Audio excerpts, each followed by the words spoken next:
It's the KQ Morning Show, 92 KQRS. I'm Steve Gorman. This is the KQ Morning Show. It's Monday, February the 26th. Matt, I was just listening to the Sweet Ballroom Blitz, and I was thinking back to Friday morning at this very time. Remember Friday? Yeah. The show started, and we were all smiles and in a great mood. Oh, those were the days. God, wasn't that great? It's like Friday, and you're like, all right, we did it.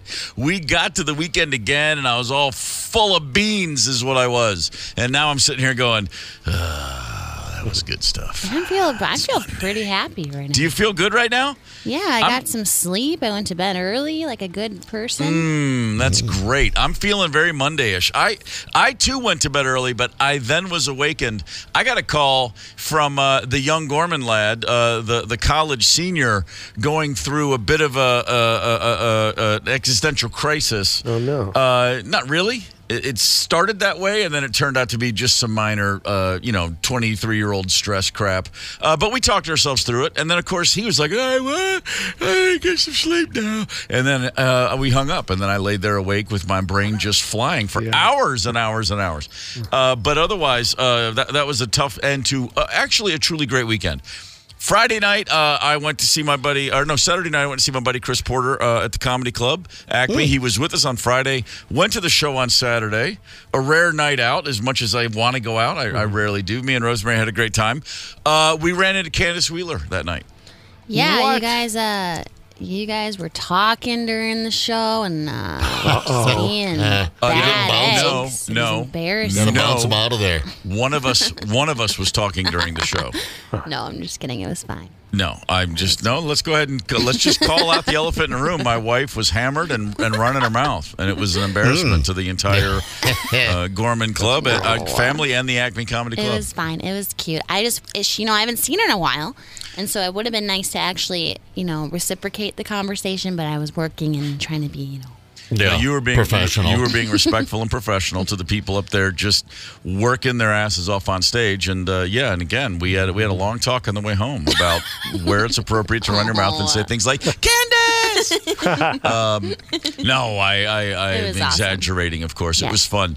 And then actually after that, we had a double night because we went to the comedy show, then went by the place over on Main Street, the Astor Cafe. Craig Johnson was playing, the guy who was in Run Westy Run and Golden Smog, a longtime local, bit of a legend, singer-songwriter.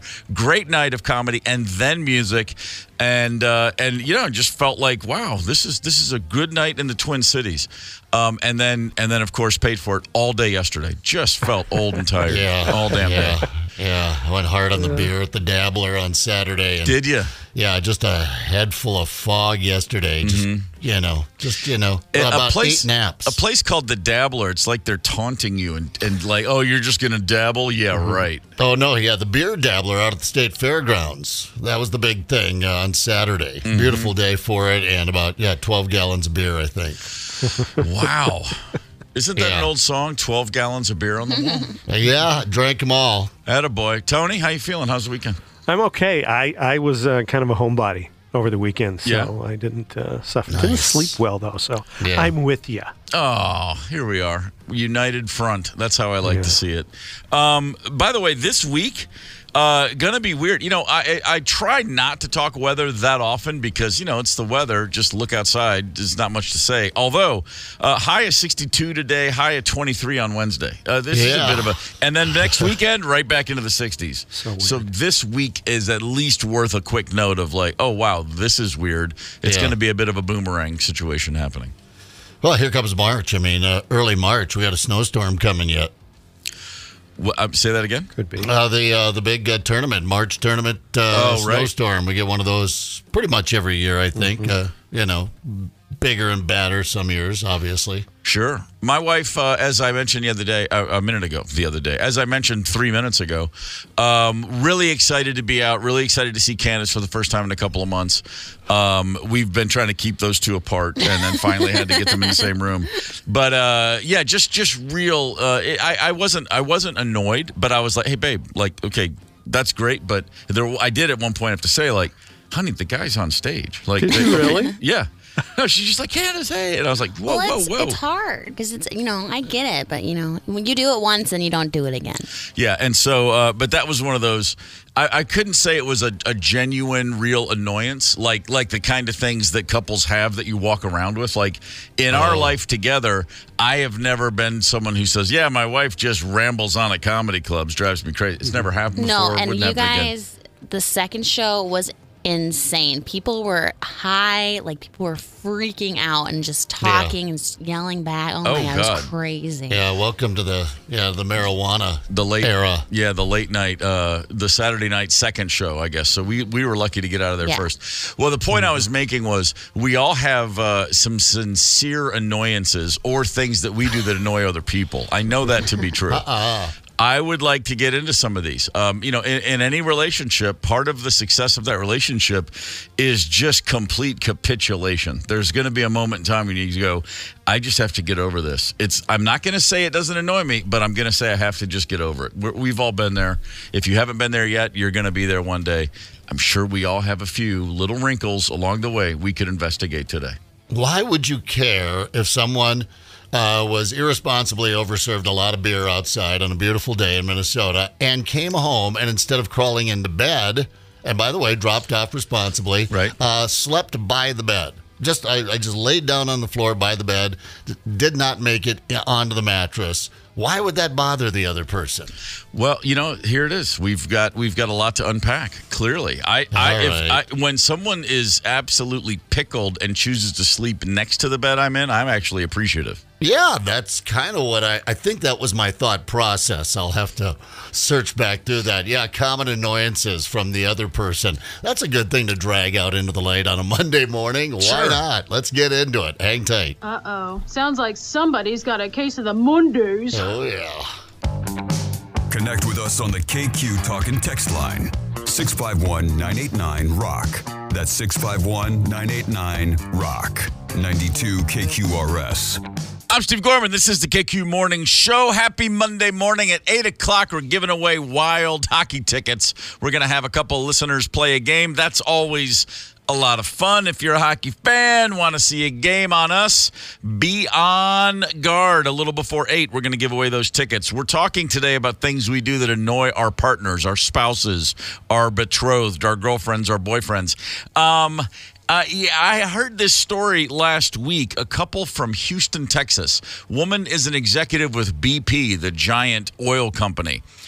During the pandemic, she, like most of us with jobs, started working from home. She's on her Zoom calls all day long. She's on her computer all day long. She's on other phone calls, et cetera, et cetera. Her husband, also working from home, who has nothing to do with BP, was privy through eavesdropping to some of the things she was discussing at work. So talk about an annoyance. Husband is eavesdropping on his wife's many calls regarding the fact that BP was planning to acquire the Travel Centers of America. He overheard her talking about this for months and months and months. So he did what any eavesdropping husband would do. Without her knowledge, he went and bought a bunch of stock in the Travel Centers of America, truck stop chain. And then the deal went through, and suddenly my man made a big amount of money. And made so much, he realized, oh, wait, this probably doesn't look good if someone finds out. He went to his wife and confessed, listen, I bought a bunch of shares and I made $1.7 million the day the merger happened, and I've liquidated it now. And maybe this is a problem. And the in the complaint. By the way, long story short, this dude is up against it. The SEC is coming down on him hard. He went and told his wife, and she was just white hot. I mean, like blood drained from her face. You did what? So imagine that. So he is facing some significant fines, up to $250,000, and possibly some jail time. He's also getting divorced. Well, that checks out. Then, yeah, the hell with her. She went straight to her supervisor. She Oh, found my out God. immediately, said, hey, we got to get out in front of this, and this is illegal what you did, and now I'm going to take the fall. The company put her on administrative leave. Then they had to go through all of her emails, all of her texts. They found no evidence anywhere that she knowingly leaked information, but they still let her go. I mean, she lost a very serious job, and now she's lost a marriage. This is just one of those things. So I share that story just to say it could always be worse. The things our spouses and partners do to annoy us. It could be worse. It could be that. I wish my significant other would come up with a little, I don't know, a little fraud. Plan to make $1.7 million overnight? Yes. I would protect her, not turn her in, throw her under the bus. Do it this marriage was a slowly. sham to begin with. Little pieces here and there. Yeah. I had a buddy that did it kind of got in the same deal, a little light insurance fraud. Nothing too serious. And then confessed to his wife that he's like, well, and we're all sitting around. Actually, he confessed to all of us. He's like, well, actually, I did this. We're like, that's insurance fraud, dude. Maybe you keep that to yourself. Really? And she was very upset and turned him in. And they, as a result, ended up getting a divorce. Yeah. Ooh, 651-989 is the talk and text, the KQ talk and text line. If you want to give us a shout, feel free. If you want to send a text, feel free. We have a post up on the KQ Facebook page. But here's something. Again, and this isn't really something I do that was annoying or that my wife did that was annoying or does. It's just something that happened once. And it took me about 30 years to come clean and let her know how much it pissed me off. And it's this. My childhood nickname was Beaver. That's what everyone called me till I went to college. Like my high school teachers. Beef? Got a question? I mean, it was that. By the time by the time Rosemary and I moved in together and we were living together, I'm in my late 20s. That's not a word anybody associates with me anymore. But I was at a flea market and I saw a carved beaver. Like somebody took a tree stump and carved it into a beaver with a detachable tail. And it was about knee high. It was big. And I saw that thing and I was like, I love that. It was goofy. It was funny and it just made me feel good. So I bought it. I mean, it cost $40, and I brought it home and I just set it in the corner of a room. And within an hour or two, Rosemary, well, what the hell is that? I go, man, check that out. Isn't that thing cool? Yeah. And she literally is like, no, that's not going to be here. And I was like, what are you talking about? That thing's awesome. And she was just like, no, I hate that. I mean, it just was like nails on a chalkboard to her and her sensibilities of what our house should look like. I mean, we have other crap. It's not like we're buying brand new things. Everything in there is secondhand or antique store, but not nice. Flea markets. I mean, we were big. We weren't full on pickers, but we were finding cool stuff, and this just fit perfectly. And it came to a head, and I let go of it. I said, "Fine, get rid of it, but you have to throw it out. You have to get rid of it." And she did. And I just said, well, I guess that's just part of living with somebody. You gotta bend and not break somewhere. Yeah. And I kid you not, this is in 1992. This story happened. I told her last year, 31 years later. We were going through something, and I said, I'm still pissed off about that beaver. And she immediately knew it. And she goes, I know. I'm so sorry. I don't know why I did that. She knew.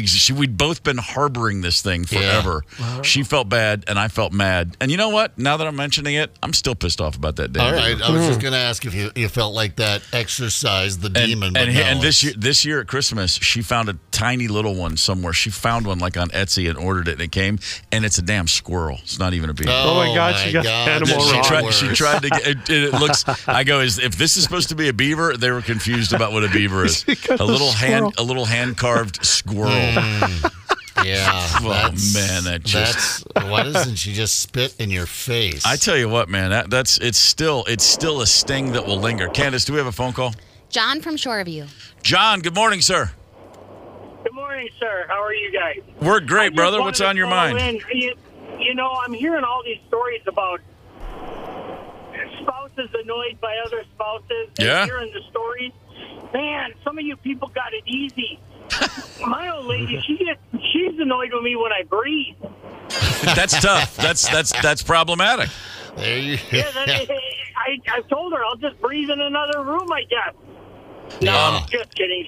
I'm a pain in the keister. So we're all good. I know we are. We just don't seem to care. Right. I read something the other day I don't even try and hide it. I know I'm a pain in the butt. Self-awareness is a big part of any successful long-term relationship. That's right. Right on, John. Well, good luck with the lungs, brother. Yeah. Try to breathe less. He's a pain in the ass and a pain in the keister. Yeah. Keister. He went back and forth. Keister's definitely a mom and dad word. Oh, honey, he fell on his keister. That's a very much a 60s Gorman word. Right there. Yeah, that's that whole thing. We were talking about that last week. There was some study that came out about women aren't truly happy until their spouse dies. In other words, it's just a new form of motherhood for them, of being married to a man, and a man, takes advantage of that. But women aren't really truly happy until their husband passes away, and then they have some freedom and some me time. Marriage much more of a burden for women than it is for men, I think. That kind of checks out. That stands to reason. On the KQ Facebook page, Jennifer wrote that the annoyance to her partner is her love and obsession for Rush. Once he saw them in concert, he realized how great they were, but I guess it led to that. I broke up with a 3-year girlfriend largely because of how much she loved Bruce Springsteen. We just reached a boiling point. It's too much. Yeah, it's like because there was a series of events where in the middle of some skirmish or argument, there would be a time when we were at odds, and every one of those moments, it would seem like there was a few where we'd be in the car and I would be winning the argument, and then she would just go, fine, and then she'd turn on the radio to say, this conversation's over. And every time it would be a damn Springsteen song. Yeah. This is born in the USA era, so I mean, it was on the radio all damn time.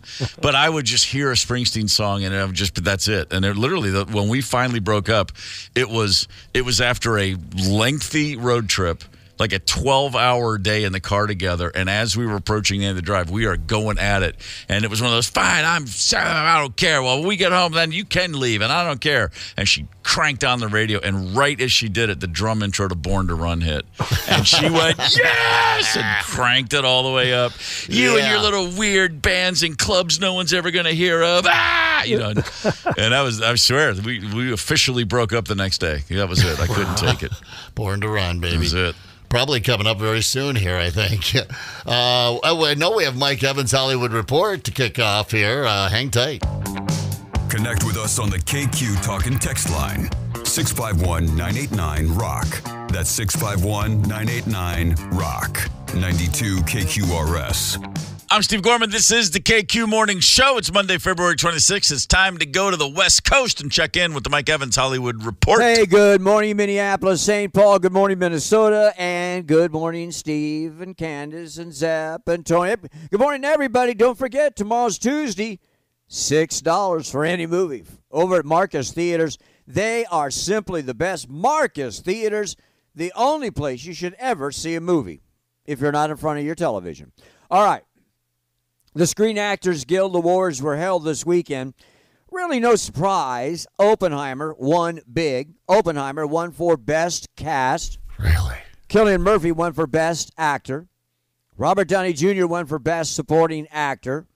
I was surprised that Lila Gladstone in Killers of the Flower Moon won Best Actress.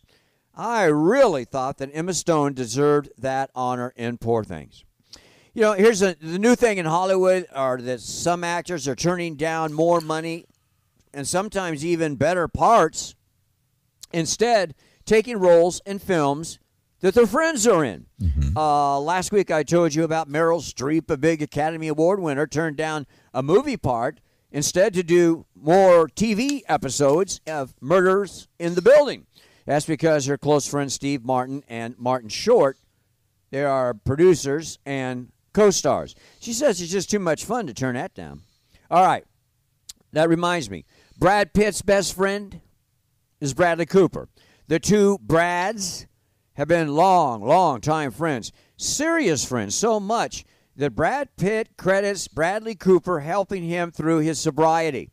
At the Santa Barbara Film Festival this month, Brad Pitt paid tribute to Bradley Cooper and his last movie, Maestro. Brad Pitt and Bradley Cooper's other close friend is Quentin Tarantino. And Quentin Tarantino's final movie, the last movie Quentin Tarantino will make, is called The Movie Critic. It is currently in pre-production. It is set in Hollywood in the 1970s.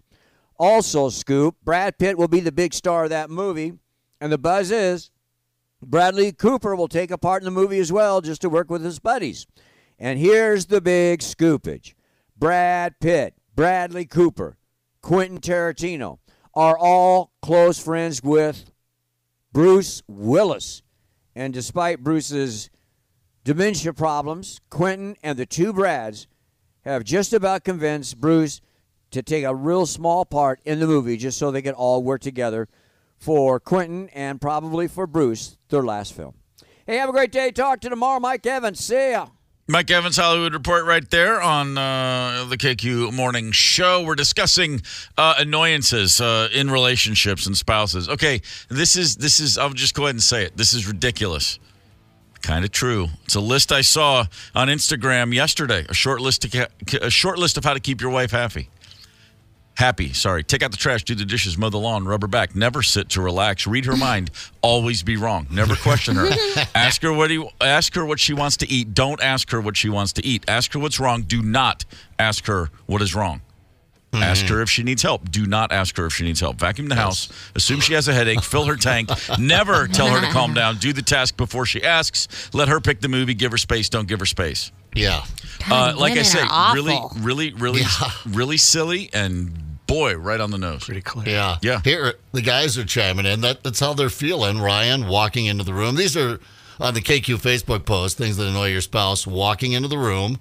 Michael adds, sleeping, bowling, fishing, breathing. You know, the usual. There's a lot of that. That's the second Another breathing one, reference. Yeah, the breathing is. I got to assume there's just some sinus issues going on there. I mean, at some point, God knows I love Chauncey Gorman, but my God, the sinus. Sometimes I'm like, just get to a different room, dude. Just hack somewhere else. If it's that, I can get it. Wow, walking into the room is a tough one. Yeah. Apparently, it's annoying when I nibble all the salt off the pretzel twist before I eat it. That's Trish chiming in with that one. It's her annoying behavior. She nibbles all.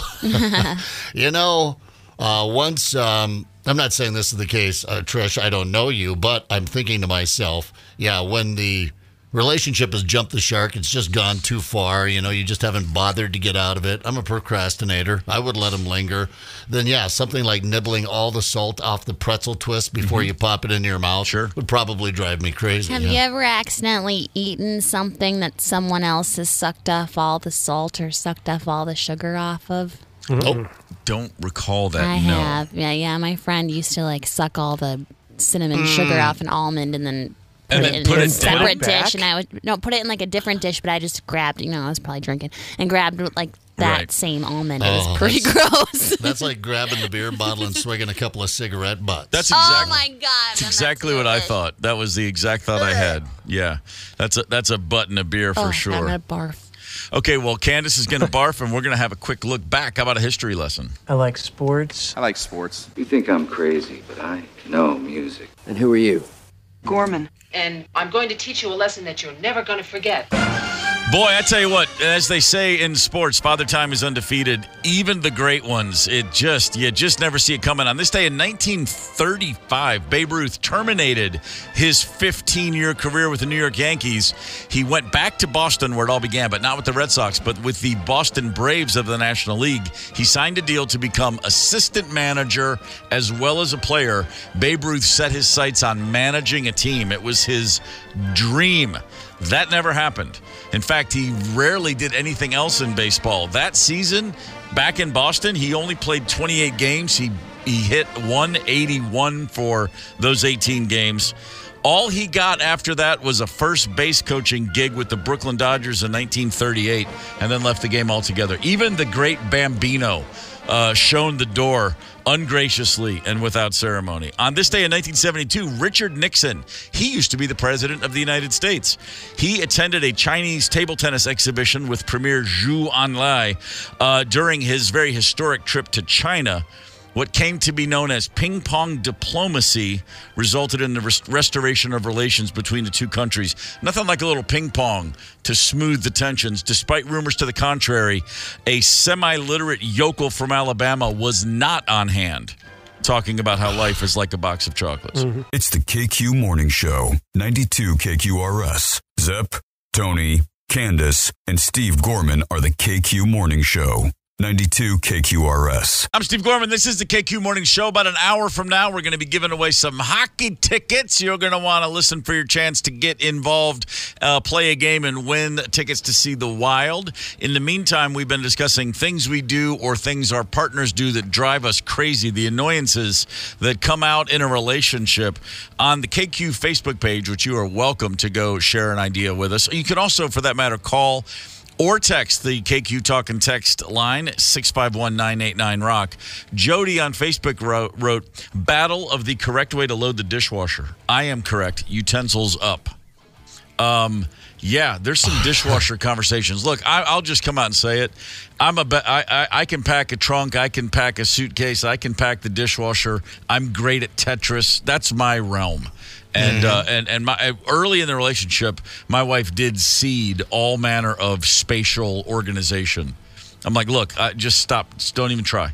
Just put all the crap you want on this trip on the bed. I will pack it. Get it out of the way. Mm-hmm. And the dishwasher, I reign supreme. We just established that early on. The only time I got in trouble with the dishwasher is we got a new one probably 10 years ago, and it had this third shelf, the likes of which we'd never seen, a very thin... on top of, you got your plates and bowls and stuff on the bottom, and then the top shelf, the glasses, like normal. And then there was a third one that you pull out, and it's like a flat shelf, but it's just for things like spatulas. It's for little thin things that don't fit elsewhere, and you just lay them all flat across the top. And we thought, this is like Star Trek. This is futuristic. This is cool. Well, I used it right away, and she forgot it was there. And one day she's like, where are all the spatulas? Where's the lid to the coffee carafe? And I'm like, it's on the special shelf. And she got so mad at me. I forgot it was there. And I'm like, that's my fault?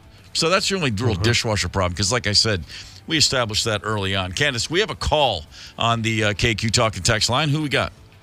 All right, Sam from Sheboygan, Wisconsin. Hi. Good morning, Sam. What's on your mind, brother? Well, I can tell you this. I know the one thing that irritates the hell out of my girl. What's that? Me not listening to her. Yeah. It's not your fault, Sam. It's just... I kind of do what I want. I'm from Sheboygan, Wisconsin. I used to listen to you guys when I was a youngin'. Oh, yeah? Yeah. I grew up in... Good brats over there. Yep, I grew up in the cities. And so, and what is that something to? Does that growing up in the city and being from Sheboygan, are those things that you attribute to you not being able to listen to your wife, or is that just you're just filling in the dots here? No. I'm just kind of giving you a background here. I got you. I grew up in the Twin Cities there. I lived in Minnesota. I listened to you guys on iHeartRadio. Oh, right on. Thanks, Sam. Well, it's good to have you. Still, keeping up the. Flying the flag, whatever you want to call it. Waving the colors. Thank you, Sam. Thanks for listening to us, even though you don't listen to your old lady. Can you play a song for me? What do you got? Yes, but we're going to do it on a kazoo. I'm coming home. Oh, he's an Aussie guy. I'm coming out to Minnesota next month. Actually, it's by Cinderella. Oh, I didn't hear. I thought you said, Mom, I'm coming home. My bad. We'll see what we can do. Yep, I'm coming up there next month. Bring some brats. Sam. See you soon. You're welcome. Thank you, Sam. Bye. Cinderella coming home. I thought he must have said nobody's coming home. I don't. Nobody's know fool. You know why we're all confused? Because none of us were listening to Sam. We were trying to complete the man's sentences, just like he does with his wife. See, that stuff's contagious, man. You brought up a good point. I thought before Sam called, you were talking about you're the packer in the family, and I think we each bring our own strengths, right? Yeah, there are some things that that we do better, that you may do better than the other person does, but but I don't feel like we kind of get that allowance. Like, okay, you're really good at drinking and going bald, and I'm really good at folding laundry is the one thing that drives me crazy. You have to fold the laundry right. No, it just has to be folded, right? Just fold the T-shirt. Doesn't matter how the sleeves go in or that something's not quite. That drives me crazy. If I fold I take the time to fold it, and then it's unfolded and refolded. Then I don't want to fold clothes anymore. Fold your own clothes. I'm a laundry guy. Always have been. My mom taught me when I was probably 7th grade as the final of 8 children. She just one day when I can't keep doing all this. Let me show you how this washing machine works. And I was thrilled. I was like, this is great. I can just wash clothes when I want. To me, it was like she was giving me the keys to the car in a way. Like, I can just do this on my own. And ever since then, I did. When I was in college, I was amazed when I went off to school and met a ton of dudes who had no idea how to do laundry. I was like, what, really? I was shocked. And to this day, man, just a day of washing and drying and folding, I'm happy. I love doing crap like that. I like the folding. Find it soothing. Learned it from Pants Plus, too. I'm quite we can bring our laundry in for them, Candace, and they'll knock it out for us. I like a medium starch on my underwear. Laundry. So do I. I mean, there's one setting on the washer, right? It's one setting. You just set it to cold and normal, and everything's on regular. I never ever touch any of the dials. Oh no, I go all different temperatures for all different circumstances. To me, it's like it's a part of the thrill is figuring out what's the perfect way to wash this set of clothes. I'm sorry, I have to go back. Tony, you were talking about you were folding what now? I learned fine folding skills in my tour of duty at Pants Plus. Yeah. Hell yeah. Quite a folder. I will watch Instagram videos of people from all over the world, the different ways they fold clothes. Oh, yeah. And like what you think you know how to use a coat hanger. I mean, a hanger for a pair of jeans. It's like, no, you have no idea how many different ways you can get those pants onto a hole. I don't do that myself. I still fold everything the way I learned how to fold it as a kid, but I'm consistent with it. And I truly do enjoy it. And speaking of laundry, check this out. We probably wash our clothes way too much. This is according to laundry experts. We got to dial it back. If your clothes pass the smell test, just put them back on the hanger. Put them back in the drawer. It's probably fine. There's a few things you should wear. You should wash every time you wear it: socks, underwear, undershirts, anything visibly dirty. Otherwise, no, stop washing everything too much. You're wearing out the clothes, and you're just putting way too much crap into the ecosystem. Pants, sweaters, blouses, pajamas, as I like to call them, pajamas. You don't need to wash them all that much. 3 to 4 wears is fine. And here's the final one. For blue jeans, they say give it 10 wears in between washes. 10? I mean, you're supposed to. I didn't think you were supposed to wash your blue jeans. Well, once every 10 times you wear them, sure, go for it. I do know, this is funny. My son, of all things, big laundry guy, just loves to. He can't wash his clothes enough, and I'm like, hey, dude. Yeah. He was in high school, and I go to do some laundry, and he's got like jackets in his laundry, like windbreakers and stuff. I'm like, yo, it's a jacket. Yeah, but I wore it like 2 days in a row. I'm like, yeah, over other shirts. It doesn't, and I do the thing. I was like, this smells fine. It looks completely clean. It's a jacket. Was he out in the field? Put it back on the hanger. Yeah, that physics test must have really brought it out of you. Gotta wash the jacket. Good God Almighty. No, I don't. Yeah, I mean, I don't. A lot of times I don't want to even use soap. And just toss it in there, give it the old cold wash, or just rinse it. You save water. You're not pumping that soap into our groundwater and that poison. And with who needs it? The new washing machines too, the high efficiency. You need a tiny amount of soap, and then dishwashers too. Like I noticed, I had a whole thing back to the dishwasher a couple years ago. I just happened across somebody saying, does your dishwasher leave a lot of spots on the glasses? And I went, well, as a matter of fact, it does. And it said, yeah, don't fill that thing with. Use half the detergent you're putting in there. And lo and behold, what a difference it made. Great tip. Oh, it's the best tip. I was like, I'm going to drink more water now that these glasses don't have spots on them. This is going to make me feel great. I don't know about you guys, but I myself have made it a point not to get busted smuggling drugs. I don't smuggle drugs for fun or for profit. Therefore, it's not really much of a risk. But occasionally I read stories that it just baffles my mind. And I just saw this in the Washington Post. 2 men were arrested at Dulles Airport. That's just outside of Washington, D.C. They were boarding a flight to Paris. That is in France. And in their suitcases, they had some marijuana. marijuana. And I know, a lot of states have legalized weed now, but that doesn't mean you can fly internationally with it. You can't even fly state to state a lot of times with it. True story. They got busted. They were going to bring some weed to France where you can sell it for a lot more money than you can here. Anyway, long story short, 73, wait for it, pounds of weed in their luggage. Do you know how big 73 pounds of marijuana is? I bought, not even for my own use, I bought 1 ounce of marijuana in 1995 and put it in my car and drove it 30 miles. And it was like it's a large Ziploc bag size, basically. And I've never been more just sweaty and nervous. And what the hell am I? It was a long story. It doesn't even matter. It wasn't even for me. I just was the dumbass who agreed to go pick this up. Feel like you had a body in your trunk? I felt like I had a family in my trunk. I was just, what am I doing? I can't believe it. And I'm not even a stoner, and I'm the one that's going to get busted here. And I couldn't believe it how big an ounce of weed was the first time I saw a full ounce of weed. 73 pounds. What's 73 times 16? It's about 1 billion ounces. That's all. That's how I do math. That's a lot. Those square hay bales we love to feed our horses or whatever. Everybody knows what the square, and then you got the big round ones. But the square ones weigh they make bigger ones now, but about 50 pounds. Yeah. So a square hay bale. So he had, like a square hay bale and a half that he thought he would just hop over to France with, not in a tanker truck underneath in the tires or something crazy like that, but let's pack it into some luggage. I mean, my God, yeah. Well, it was 2 guys, not just one. So at least it's 2 people splitting those charges. Yeah, you can't go over 50 pounds or they're going to tag you. A little extra anyway. So you got to keep it under 50 pounds. That's crazy. And now think of all those, those French folks over there that just are waiting on their pot.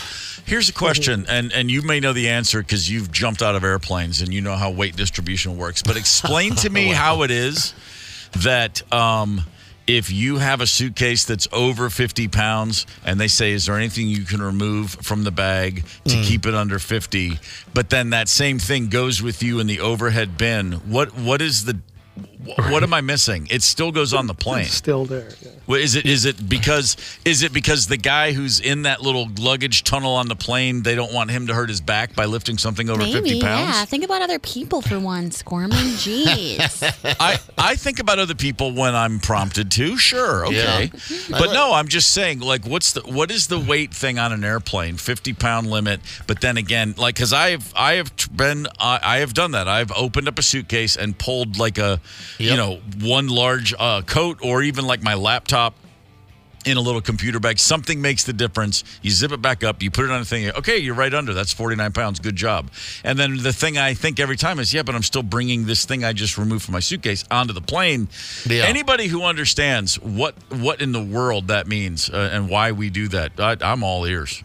It's got to be kind of like loading a trailer, right? That you're going to pull behind your vehicle. You want to weight just, you don't want too much of the weight just in the back or whatever. It'll start to fishtail. Maybe I'm only guessing because you're right. It all ends up going on the plane, so there's a total weight thing, but or maybe it is a union thing. Mm-hmm. Maybe Candace was, or maybe I think you mentioned it actually. Candace responded. Maybe it's all about, hey, the guys back there and the gals back there can't throw over 50 pounds. That's what the union came up with in the negotiation. So keep it under 50 up front there and let, if it's more than that, make them schlub it. I don't know. But yeah, I bet someone out there knows. We must have a pilot listening this morning. Get up and let us know here on the Talk and Text line, 651-989-ROCK. Also talking about the annoying things, those annoying little habits that make our significant other more interesting. Just looking at some of these. All right, Michael, we'll get to yours a little bit later. It's just too long, but he really gets into it. Farting. There's the short answer. Let's get into that here at 7:30. Also, the inaugural Florida Man games went down. Did you guys catch any of this on ESPN3 over the weekend? Yeah, fantastic. We'll recap that for you as well. Hang tight. Connect with us on the KQ Talk and Text line. 651-989-ROCK. That's 651-989-ROCK. 92 KQRS. I'm Steve Gorman. This is the KQ Morning Show. We are going to go straight to a caller who's been on hold for a few minutes. The KQ Talk and Text line 651-989-ROCK is always available for you. Candace, who have we got? Peter from Hastings. Peter, good morning, sir. Hey, good morning, Steve. I love your guys' show. I listen every day on my way into work and on my way home. That is awesome to hear, Peter. Thank you very much. What have you got for us, brother? You were talking about airlines and the 50-pound weight limit. Yes. And I know a little bit about it. I have an aunt that was in litigation with an airline many years ago before they had that limit because of back issues sustained while moving heavy luggage from a customer across the gate agent section. Before they used to have the scales up front. Now they ask you as a flyer to put your luggage on the scale so they can weigh it before they even put a hand on it, and they know how heavy it is. Oh, so it really is. It's to protect the people who are moving the bags for you. Yes, it sure is. And, there's about 4 to 5 people that touch that bag. The gate agent has to put it on a conveyor. At the bottom of the conveyor, a person puts it on a cart. The cart driver takes it out to the plane. He's got to throw it on the next conveyor up into the plane, and then the guy up inside the plane's got to move it. So there's a lot of people involved that are touching that. The heavy bag they allow you to bring on board, but that's only 70 pounds weight limit. It costs more, but they put a heavy sticker on it so everybody knows. Yes. I know that because I used to tour with Ray Sawyer and Dr. Hook. My keyboard was 69 pounds. I just got in under and I could fly with it. It's okay. All right. That's a heavy organ. Peter, this is great. Thank you very much for that call and the information. If you ain't learning, you ain't living, and I think we've all learned a little something today. Thank you, my man. That's outstanding. You ask a stupid question, you get an informative answer. Yeah, they have to learn to lift with their legs. Yeah, well, there's that. But, yeah, so I guess if you want to be a gate agent or if you want to be, if you want to check people in, you got to be able to, sling a 50-pound bag. That's part of the plan right there. All right, that is great to know. I really do appreciate that phone call. They could have a thing called, the airline games. It could be like a series of Olympic-style events for airline employees, and it could be like, spin this 50-pound suitcase from this thing onto the conveyor belt behind you without wrenching your lower back. That would just be work, wouldn't it? That would just be work, yeah. I'm thinking of the fact that yesterday I got a text from one of my brothers. There's a group text of just the Gorman brothers, and he goes, "Hey, next year, who's in?" And I looked at the link, and it was to something called the Florida Man Games. Yeah. The Florida Man Games happened over the weekend. The inaugural Florida Man Games in St. Augustine. It's basically the Olympic for crazy people from Florida. We always have the headline, Florida man arrested for, Florida man arrested for. They had all kinds of awesome events. The Florida Man Games, let's see. The Eat the Butt Challenge. That's a pork butt. Okay, let's just cut right to it. It's talking about who can eat a pork butt platter in the fastest time to place highest in the initial bracket. There's footage of all this. You can watch video on YouTube of the Florida Man Games.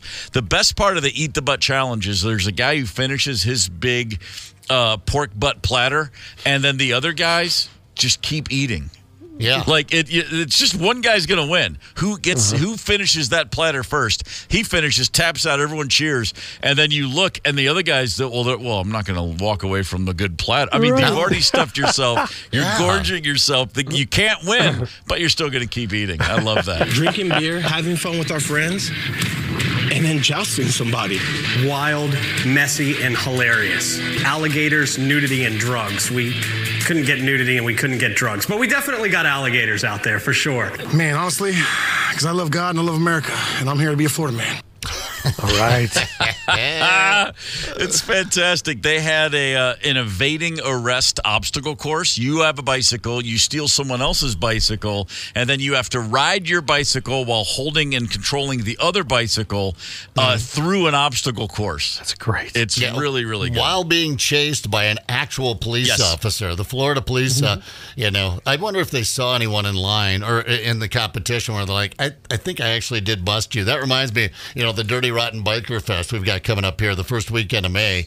I used to have a contest where a guy would have to speed up on his Harley Davidson, jump in through that, just a window frame sitting there. He'd jump off his Harley, jump in through the window frame. A woman would jump on top of him and sort of simulate sex, and then he would have to jump back at the window, jump on his Harley, and speed off, and you were timed for that. And just a little biker jumping through the window loving there. But, yeah, that would have worked for the Florida man. A guy named James Gordon won the butt eating contest, the pork and sausage speed eating contest, and afterwards he had one of the greatest quotes I've ever heard from an athlete ever.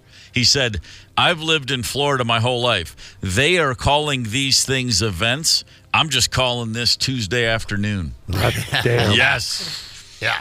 Pretty strong. And speaking of bizarre events, this is great. This is a story from, I believe, Ireland.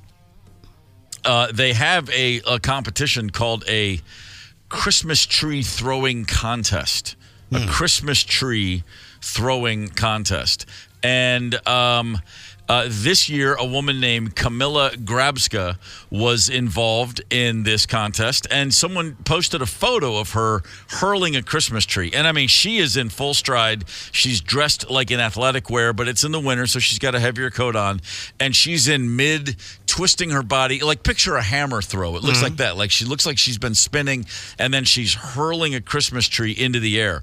The only problem with this is that picture was shown in a hearing because she had filed a lawsuit for almost $900,000 after an incident in a car accident left her disabled. Her car was rear-ended. She filed a personal injury lawsuit, and she has said in court, "I've had constant back and neck pain. It has prevented me from working for more than 5 years. I can't play with my kids. I can't carry out basic chores. I can't even take out the trash." However, I did get myself into that Christmas tree throwing competition. She could barely get this. Looks like about a 6-footer. She could barely get this over her head, that poor thing. I mean, she's launching it pretty good, too, by the way. That tree literally looks like it's about to go 30, 40 feet. I mean, she's got a lot into it. Yeah. And she looked at the judge with a straight face when the picture was presented and said, "Okay, this is a couple years after your accident. Here you are throwing a tree." She said, "I may have looked happy in this photo, but the truth is I was in excruciating pain at the time." Was she forced to go into this? Was someone holding one of her kids hostage? You get out there and you win that tree pitching contest. Wow. It's pretty great. Yeah. Pretty great. Yeah. The Christmas tree, I mean, what's the origin of a Christmas tree throwing contest? I imagine it's, there's always the place where you can drop off your tree for recycling. Yeah. And I've done this for years. You strap the tree to the top of the car, you drive it down to the parking lot at a school or wherever it may be, and it's just a mountain of Christmas trees. And I find myself, for no reason other than I'm just an idiot and a dude, you look at the pile of trees and you can just drop it right at the base.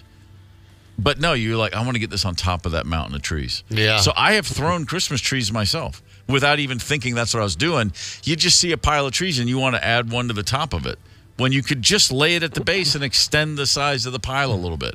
So maybe this is where it started from. Is that how you toss it, or do you do it like javelin style?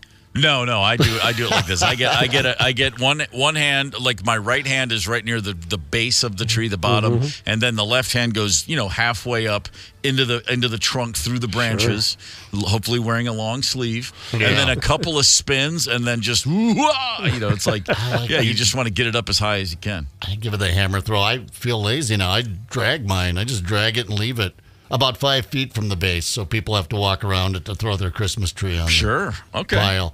I don't think I've ever done that where I've taken a Christmas. They'll come and grab them. They'll take them away, or you just light it up in the middle of July in the backyard when you've had a few beers and a couple of friends over, and then try to explain to the fire department when they show up in their 50-foot flames that, I don't know, someone was smoking in the backyard, I guess, just went up.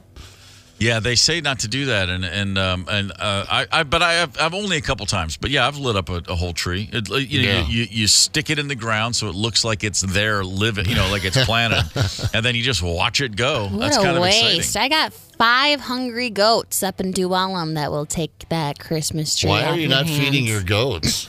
No, I'm just saying they love starve Christmas them until trees. the holidays?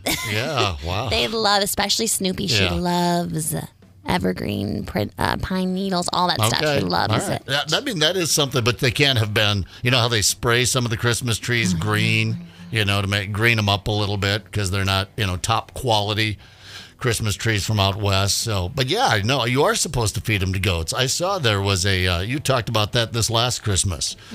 That's a good way to recycle. Yeah, feed it to the goats. You do have some left over though, right? They don't consume the whole tree. Oh, they'll consume it all, baby. They're Really? not scared. Yeah, they're goats. Dave used to throw his cigarette butts on the ground and Luther would eat them. Their goats are not picky. I guess that's their reputation, yeah. I'm sorry to say I clearly wasn't paying close enough attention during the holidays. This is the first I remember hearing of goats eating Christmas trees. That's fascinating to me. Snoopy loves them, man. Yeah, there was somebody up in, pardon the pun, Pine City or somewhere. There was a goat refuge that you could drop your Christmas tree off and the goats would eat it up.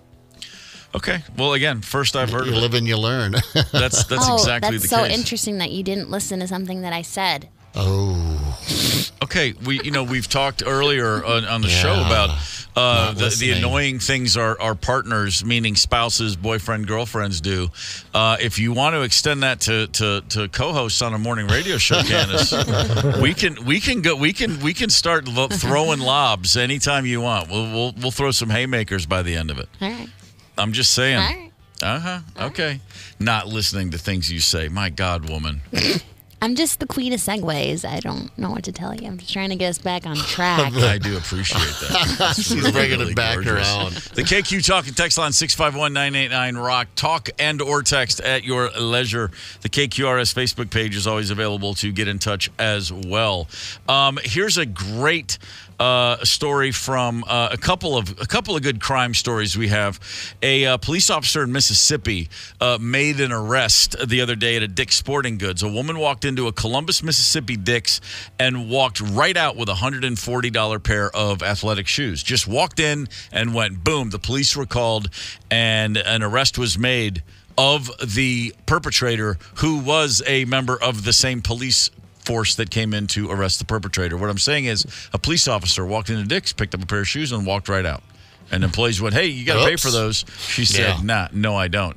Not only did her fellow officers come in and arrest her, they took her downtown in her own patrol car. No, that's humiliating. She was handcuffed and placed into the backseat of her own car and then delivered for charges. That's a certain kind of sting, wouldn't you think? No, for sure. Here, the police chief, very disappointed. We have a job to do. We're held to a higher standard. The community is just starting to trust us, and to take this gut punch really hurts.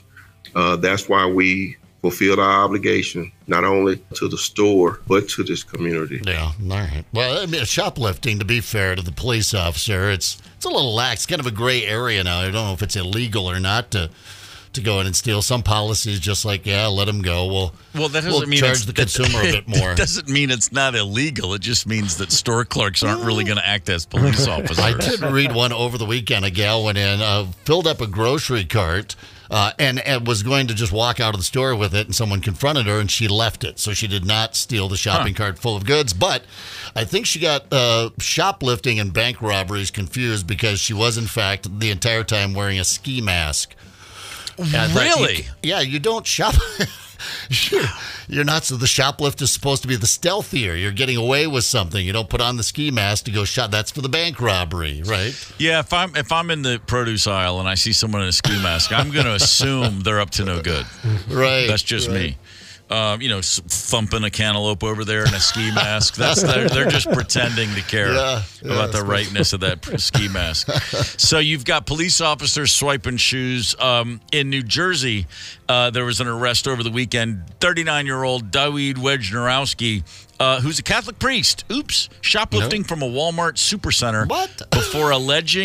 Before allegedly leading officers on a pursuit to avoid arrest. He's been relieved of duty. Drunken driving, open container of alcohol in a vehicle, multiple traffic offenses, and of course, shoplifting.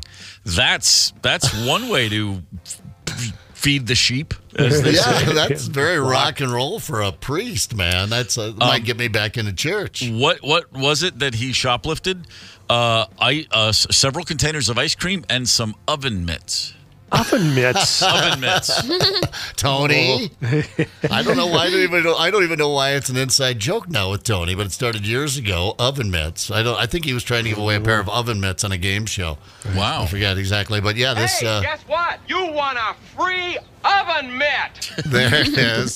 This guy wasn't going to wait to win one. You won one now. I'll be completely honest with you. I would be shocked if there weren't a time in my life, at least once, where in a bit of a drunken stupor, somehow ice cream and oven mitts would have made sense to me. Like, I need some ice cream, but the container gets so cold. Oh, I don't have gloves. I know. I'm gonna get some oven mitts, and then I'll take the rocky road, and then we'll. That would have all made perfect sense. Then a high-speed chase out of there, and you're on your way. He's been relieved of duty. I remember, I had I had a priest at our parish, Father Dunn. And, it's funny. A lot of times when priests would leave your parish, you just show up to Mass on Sunday and there's a new guy. That's how you find out. Like, who's this? Hey, I'm so-and-so. I'm your new parish priest. That happened a few times in my life at church. And there was a guy, Father Dunn. He was the coolest priest. He was like the young, cool priest. And I remember seeing him we had a church picnic every summer at the 4th of July-ish. No, maybe it was more like Labor Day. But anyway, huge picnic, bunch of Catholics all hanging around. And I saw this, and there was a keg. And I saw the priest drinking a beer. And I was like, what in the hell? Hold on. Wait a minute. And then all of a sudden he had a cigarette. And I'm like, he's got a beer and a cigarette. He's going rogue. And I mentioned that to my parents, and they were both like, oh, yeah, honey, come on. I mean, this is the 70s. Yeah. Apparently in the 50s and 60s, priests were just drinking like there was no tomorrow. They got it all straightened out a little bit over time. But and then one day we went to Mass, and there was a new guy there. And then years later, I ran into Father Dunn in another town. I said, hey, Father Dunn, hey, Steve Gorman, remember Hopkinsville? He goes, hey, it's great to see you. And he turned around and just took off running. Like all but running. And I was like, oh, he was busted doing something. Yeah. Hey, how's your family? Got to go. Boom. Yeah, right. They did. They would kind of disappear. Ours were pastors. I wasn't Catholic. We were Methodist. But you're right. It would just one day you'd show up, and the pastor, rather, that was there for your entire life, raised you, baptized you, the whole thing, was just gone. Yep. Like, they just, rotate the draft, drafted a new one. We had some young guy in there trying to make it happen. Everybody's kind of a little snippy about him. I don't like the new guy. He's got kind of a bit of an attitude. Trust me, there's nothing better than the judgmental, the new priest's first sermon falls flat, and everyone's just like, I don't know about this guy. We had a priest come in one time, and he was only he was there for maybe a year, and I'll never forget, because he stood there the first sermon he gave. There was two things. First of all, he was introducing himself, and he mentioned that he's Italian, but I don't like red wine. He thought that was like, what, huh? Okay. Like, it was okay. Right. And then he spent a good That's Christ's blood, buddy. And then he spent a good chunk of his sermon. It was heartburn issue for him, unlike any proper Italian. And then he spent a good bit of that sermon. This was the guy that must have predated Father Dunn, because he spent a whole lot of time talking about the movie Saturday Night Fever and why we better not allow our children to see it. Serious. A movie he had clearly seen several times, because he went into great detail about just everything that was wrong with it. Do not take your children to this movie. I don't want them to see me at viewing number 7. Oh my God, that's so footloose. I love that. You know what ours was, which I remember, the Pastor Stookie there at the Methodist, giving the parents a good stern talking to, and kind of looking at us kids out of the side of his, with a side glance. But the movie The Jerk. Apparently, he had been talked into going to see The Jerk with a nephew or a grandchild or something like that, and this was going to be the end of society, The Jerk, and parents letting their children see this, and it was fire. It was banging on the pulpit stuff. He was showing some emotion, all red-faced of what and of course, I'm sitting there, and I think at the time I was honestly like 12 when The Jerk came out, early 80s, or maybe I was a little bit older than that, but I knew one thing, that I was going to get into a movie theater and see The Jerk, which I did. Heck yeah. Oh, yeah. I mean, believe me, all I thought sitting in that theater was, I'm going to go buy a ticket to the PG movie, and I'm walking right into the Saturday Night Fever theater. That's a guarantee.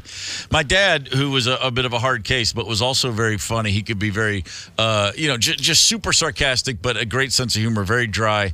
That day, there was two moments in a similar time frame where I remember just thinking, like, that guy's actually kind of funny. The first was kind of a Catholic-related story. My mom was in a play called The Sound of Music. We put on the local theater group, very famous play, The Sound of Music. Yes. She played the Mother Superior. So she sang at the end of the play, Climb Every Mountain, like a big moment in the play. There she is, climb every mountain till you find your dream. Sure. Holds out that last note. And we're sitting there in the crowd. Everyone's cheering, and oh my God, Imelda, she's amazing. She's the Meryl Streep of Hopkinsville, Kentucky Community Theater. And as that note is finishing, my dad literally looks at me and my brothers and goes, "Every dog in Hopkinsville heard that last note." And we're like, "Wait, what?" And then he was very sweet about it too. And I remember that, but this was in the exact same time as that Saturday Night Fever sermon, because we got in the car after Mass and we're walking out, and literally all he said was, "Well, someone's got the hots for John Travolta." That's funny. I just remember being like, "Wow, you sound like that's something we would have said, Dad." All right. Yeah, I love it. You should have walked into church the next Sunday doing that strut that, Oh, what are you kidding? John Travolta would do. Great. He would have shirt. recognized it. Oh, somebody's been watching. Unbutton my dress shirt down to the navel. Walk down the aisle. All right, let's give. Give till it hurts right now on the KQ92 talk and text line. We'll take callers 9 and 2, 651-989-ROCK. It's Monday morning. Let's go with Little Kid or Drunk Adult. 4 tickets. The Wild, Arizona Coyotes, Tuesday, March 12th at the Xcel Energy Center. Thank you to the Wild for those tickets. Our runner-up today, one of my favorite sports shows here during the convention season, a 4-pack of tickets to the Northwest Sports Show. That's happening March 14th through the 17th. Like I said, at the Minneapolis Convention Center, prize provided by Discover Boating Northwest Sports Show.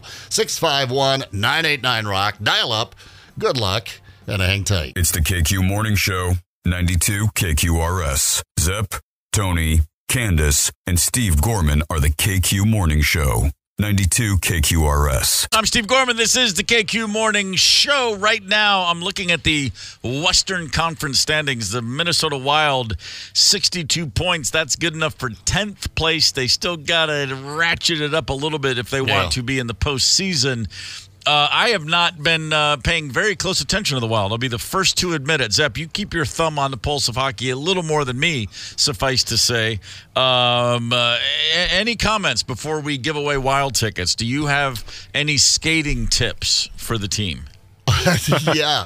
Get Kaprizov and I'm blanking here now. They're on the power play together, but get them together more often. So I'm blanking. I don't know. Win more games. There you go. We got the Avalanche coming to town. They've won the last couple. They did well this weekend, but just keep scrapping.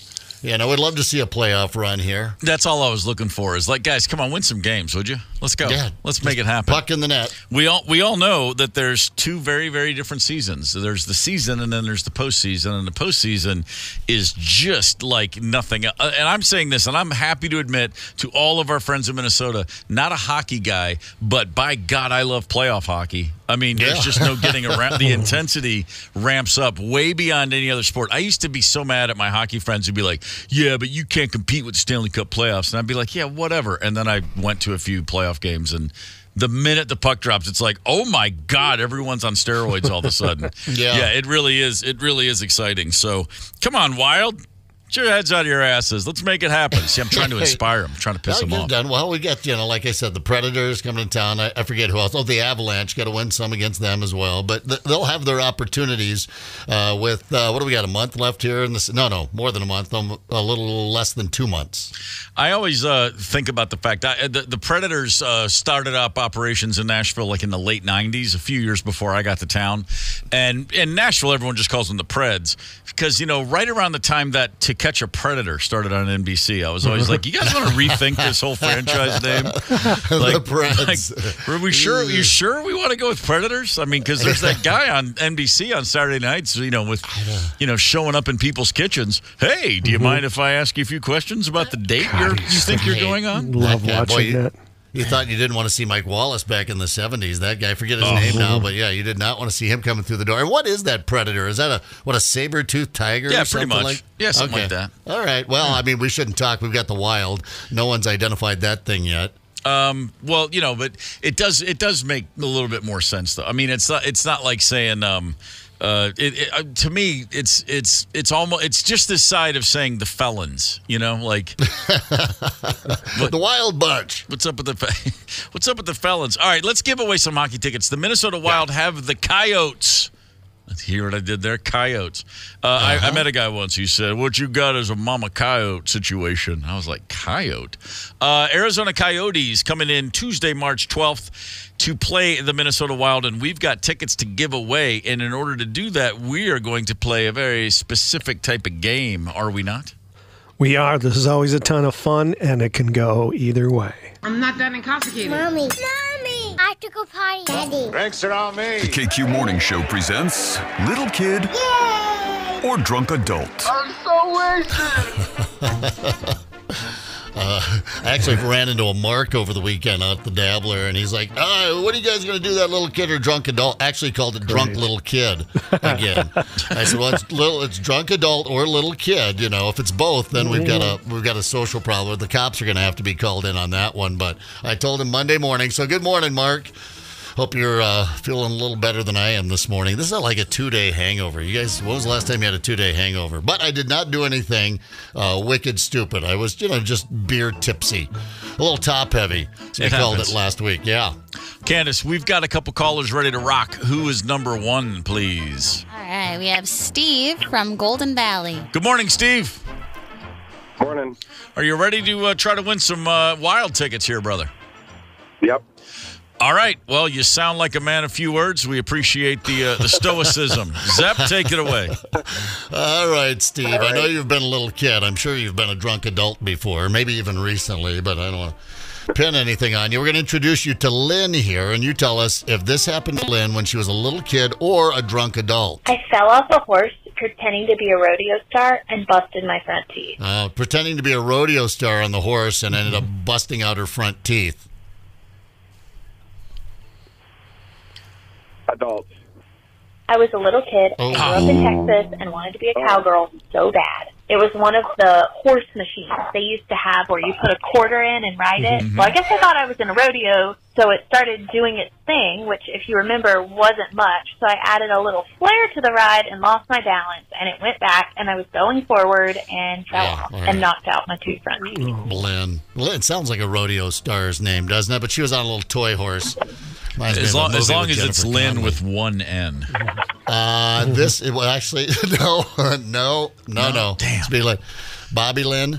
All right. I will say this. I would have bet the farm that was in a drunk adult story. Mm-hmm. Yeah, I can just see you walk out of a bar in a strip mall, and it's next to the old mom and pop grocery store. I mean, a drugstore, and they got that horse right there, and you're like, I haven't ridden on one of these since I was a kid. And then, boom. Damn. Yeah. All right, Steve. So 0 for 1. That's standard for this game. These are tough. So let's go for the next ones up. All right, Steve. This is Sheila. I wrecked my Corvette into my parents' car in the driveway and got a concussion.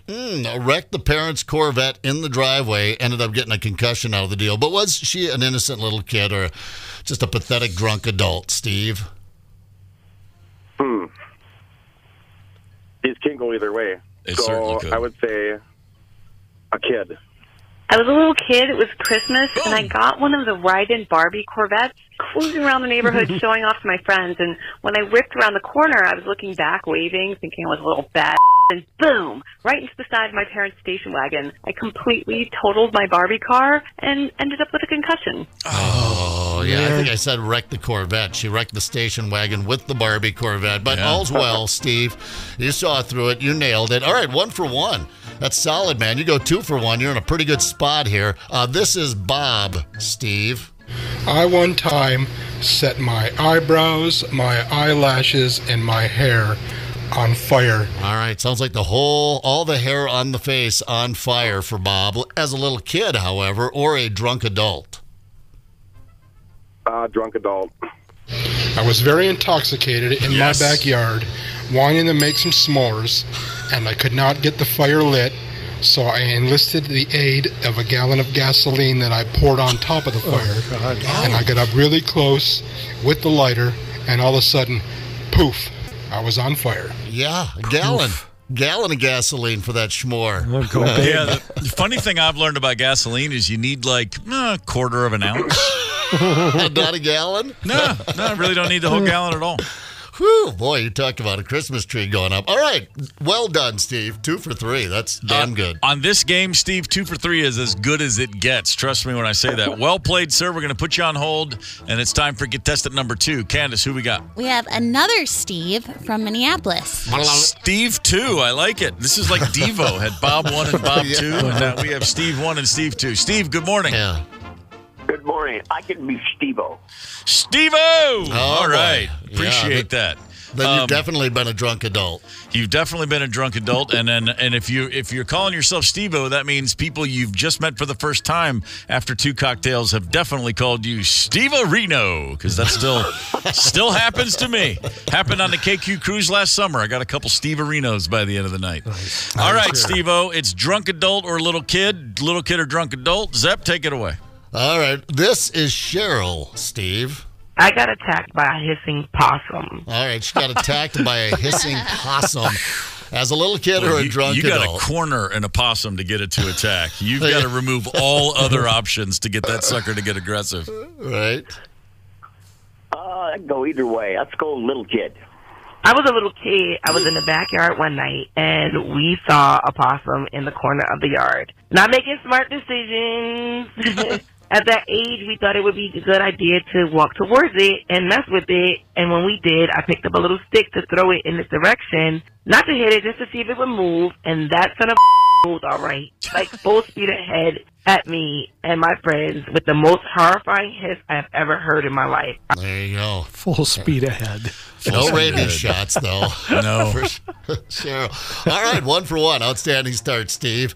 This is Erica, little kid or drunk adult? I started crying when the waiter forgot my meatballs for my takeout order. Oh, waiter forgot the meatball. That's an important component to any meal. Meatballs. Forgot them. She started crying. Little or drunk? Let's go little again.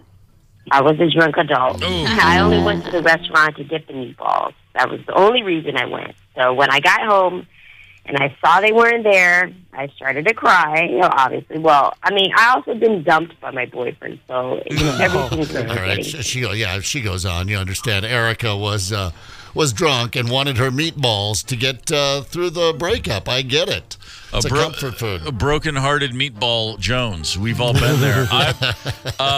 Drunk and crying over somebody forgetting your order. In my lifetime, that usually involves a Taco Bell drive-thru late at night. But if it's meatballs for you, that's fine. I know. DoorDash will bring that right to you now, Steve. Steve-O, you're 1 for 2. This is going to set you into a tiebreaker, or this is going to be it. So good luck on your third try here. All right, Melissa, pretty quick here. Listen. I shocked myself on an electric fence trying to pet a horse. All right, trying to pet the horse, reaches through, gives herself a good shock on the electric fence. Drunk or a little kid? Little kid. I was a little kid. Yeah. My uncle convinced me that I wouldn't get shocked if I held his hand. Well, I got shocked. Yeah, electricity travels like that. We have ourselves, by the way, it was my grandfather for me. He thought it was fun to run in the barn when we were working on the fence and flip the switch and send a jolt through us kids. Oh, that trickster. Boy. Yeah, that's he was nice. Fun. We have a tie, boys and girls. All right, so Tony is going to come in with a tiebreaker question, and then Steve will ask you to answer first, and then Steve-O will take your answer second. Good luck, gentlemen.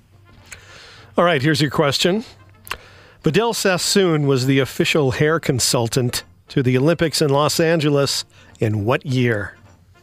I know that's pretty obscure. Steve? Oh, God. 1982. All right, Steve-O, what do you got? Let's go 84. Oh, boy. Yeah. 84 is correct. There right it is. on the money. Steve-O coming in with the and don't think Mitch Gaylord had that hair going without the oversight of one Mr. Vidal Sassoon. Sure. The entire men's gymnastic team from that year was fluffy and wing laden. All right, Steve-O, my man, you've got Wild Coyotes tickets for Tuesday, March 12th. Congratulations, Steve. You've got the runner-up prize today, a 4-pack of tickets to the Northwest Sports Show. That's March 14 through 17 at the Minneapolis Convention Center. Thank you, gentlemen, both for playing. Well done. What? Yeah, a couple of 2 out of 3s on that game is definitely impressive. Yes. Yeah, not bad. Vidal Sassoon, 80s. I was remembering the 84 Olympics. That was the Carl Lewis Olympics, of course. Brought home a bunch of gold. But Vidal Sassoon in the shower was mom's. All right, you did not. You used the clear bottle stuff, the stuff that was that no tear stuff. You know, if you got it in your eyes. Which, by the way, every kid must have gotten a little in their eyes on purpose, or was I the only one just to see it? It just indeed to test did it. cause. Yeah, it caused tears. I don't know what that rabbit was telling you in the laboratory, but yeah, no, you did not use the Vidal Sassoon. That was the good stuff for mom's perm hair. Oh, absolutely. I remember when a new shampoo hit the Gorman house, and it was that herbal essences, and they had the commercial, you'll tell 2 friends, and they'll tell 2 friends, and so on, and so on, and so on. And that stuff had this golden color to it, and it was real glop. I mean, it came out super slow. And I literally remember thinking like, oh, now this is what shampooing is supposed to be.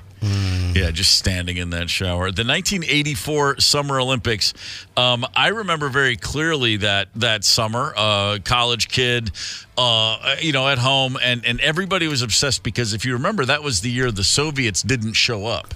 Yeah. We boycotted the Summer Games of 1980. They returned the favor the summer of 84. So it's in Los Angeles, and we're just running roughshod because all the Eastern Bloc teams didn't show up.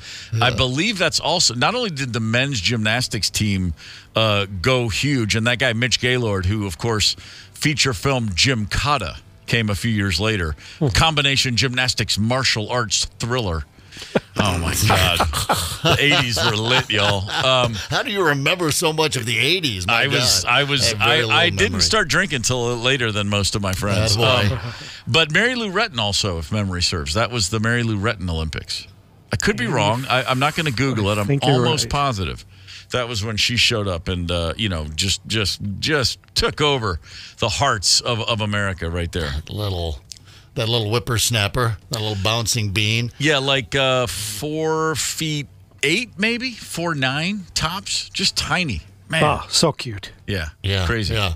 I'll tell you what, I have been doing some killer ab workouts. I usually do them during the commercial breaks if I sound a little winded when I get back, but I just want to get back to that six-pack, really cut abs, and now I'm a little worried because, there's some bad news. I love this story, actually, because bad news for guys with ripped abs, the guys that can't wait to show them off. Finally. Oh, by the way, there is this crazy story. A funeral home owner arrested after a corpse laid in his hearse for... How long do you think? How long do you think would be an outrageous amount of time to leave a corpse laying in a hearse? Think about that. Get a number in your head. And if there's something annoying about your significant other that bothers you, that's just kind of a running story this morning we've been having a lot of fun with. The talk and text line, 651-989-ROCK. Hang tight. Connect with us on the KQ Talk and Text line, 651-989-ROCK. That's 651-989-ROCK. 92 KQRS. I'm Steve Gorman. This is the KQ Morning Show for Monday, February 26th. Kind of a weird thing yesterday happened in India. In the northern state of Jammu and Kashmir, a train set off for an area called Punjab. This train traveled 43 miles. It was loaded with gravel, about 50 cars full of gravel. And it was going along, minding its own business at 62 miles per hour for, as I said, a 43-mile route. What's unusual about this is there was no one in the train. Driver stepped out while the gravel was being loaded, and the train was just like He pulled a page out of Thomas the Tank Engine's book and said, I'm getting out of here. Screw it. Yeah. 43 miles at 62 miles per hour, an unmanned train just running down the tracks. Awesome. It's haunting. That is terrifying. They were able to, apparently, this says the story I read said they were able to stop it by placing a bunch of wooden blocks placed on the tracks. I didn't get the details. Maybe that just slows it down enough to then somebody's able to. In my mind, the first thought is this: get a helicopter, lower a man into the thing via helicopter. Right. Not going to be your average engineer on a train. You got to get like a spy or somebody cool. Mm-hmm. But that's just terrifying to think of. I because of this story, the next half dozen trains I will see, I will wonder if anyone's in that in that engine. Yeah. Well, I mean, I've got a good buddy that just retired, actually, from, I forget which one it was, out there in South Dakota, one of the major rail lines. And I'm sure he slept through most of his career. So there might be somebody there, but not paying attention. I'm just picturing John Voight on top of that train. Right. Remember that movie, Runaway Train? Oh, yeah. Yeah, there's all sorts of... Voight and Eric Roberts. Yeah. Oh, was it Eric Roberts? Yeah. I don't remember that one then. My feet are cold, Manny. I need shoes, Manny. Give me some socks, Manny. That Eric Roberts is out of his mind. But John Voight, that escapee from prison gets on that train. And, wow. That's a whole thought I haven't had in forever. What a movie that was. Go old school and just ride a horse up alongside of it and jump. Why horses don't travel that fast. I guess you'd have to... I don't know, Trans Am or something like that. But all sorts of movies where you get somebody on a train like that. I can't imagine they just had to set up a bunch of wood and let it crash into it. I can't imagine there's much more. I mean, air traffic control, super stressful job, no question about it. And in fact, the more you look into how antiquated the system is, the better you shouldn't. Just don't. Actually, save that thought for later. But I can't imagine being the guy that's overseeing a network of trains, and you're like, looks like number 17 pulled out a little ahead of schedule, and then you're radioing to the engine, and like, there's no one on that train. Holy smokes, that is terrifying. Forgot to pull that parking brake. It just took off. Good Lord in heaven above. Okay, so you mentioned this a minute ago, Zep. What the hell's going on in Colorado with funeral homes? They're clearly some regulatory legislation needs to be introduced. We got to tighten the we got to tighten up we got to tighten the screws, because every time I see a weird story about a funeral home director, it seems to be in Colorado lately. And this one is no exception. A former funeral home owner is facing a litany of charges. This is a really, really bizarre one. Okay, this was a story from last year that he was this guy. I'm sorry, it was. This guy got into trouble last year, and then there was a bunch of investigation into it, and now they formally arrested him on Thursday. His name is Miles Harford. He's 33 years old. There was the discovery of nearly 200 decomposing bodies in this guy's facility last year. Yeah, bug-infested. Absolutely horrible. Bug-infested facility. There was the accusation of cremains being delivered that were just regular ash, not human remains. Wow. And now, here's the one that jumps off the page. You mentioned this, Zep. How long do you think it would be inappropriate to leave a body in your hearse? You know, as a funeral director, you go, you're called, we have a body, we're going to bring it to you. You go, you bring the hearse, you put the body in the back of the hearse, and then it sits there for, in my mind, you want to, I don't know, what, an hour, 2 hours, no longer? You want to get into the embalmment, whatever the process is, you want to get to it pretty quickly. If I let my imagination go, I think like 3 weeks would be way too long. You just wouldn't let a dead body laying in a hearse for like a few weeks. That would be too long. Nope. But again, Miles Harford, our buddy in Colorado, let's see, 2 years. Had a body in his hearse for 2 years. 2 years? Where did I put that body? Have you checked the hearse? Yeah, I've already looked. Oh, there it is. It is in the hearse. 2 years. 2 years. I know been embalmed by that point, right? By the time they go in the hearse, they're supposed to be headed out to, I don't know. That's it seems like a long time. I get, I'm trying to remember the name of the comedian that said, the lowest pressure job out there has got to be doing autopsies, a doctor doing autopsies. What's a bad day at the office? Oh, geez, I gained one on the table today. They came back to life. Dead people, I suppose they sort of, these things get forgotten about. They're like, all right, we got some cremains. We're all good to go, and we'll put those up on the, on the mantle there, and it's dear old Gramps or whomever. But they're just not checking up on these funeral homes, I guess. Pretty special case. No, I guess not. There's that thing. I've actually went to school with 2 different kids whose families had funeral homes. Completely respectable, wonderful people who provide a service when it's so important. But then I guess like anything else, occasionally just a weirdo slips through the cracks. Like, because the old thing like, who would want to run a funeral home? Well, for the most part, it's people who are, helping their community at a time when people most need help. You want that. But then every now and again, there's the guy who would be like, I think I want to run a funeral home. Some bizarre kink, right? Where you just are, wow. Let's we got to regulate these things, Colorado. Let's go. It's not the same. It's not the Old West anymore. Maybe they just did get a new corpse czar there or something in Colorado, because since 2007, I was just reading in this story, there have been 24 criminal cases and complaints involving Colorado funeral homes, mishandled bodies, mislabeled remains, ashes never being returned to the families, improper embalming of bodies. It really was the Wild West down there for a while, but sounds like maybe they're cracking down on what is some pretty shoddy. They said odor was part of it. Oh, boy. All right. Here's a better story from Colorado, okay? Ready? Right. A year ago in March, so 11 months ago, there was an avalanche, the Chair Mountain Avalanche, a big snowslide, and a guy named Jacob Dalby was out on a trail and, oh, wait, hold on. No, he was separated from his dog in the avalanche.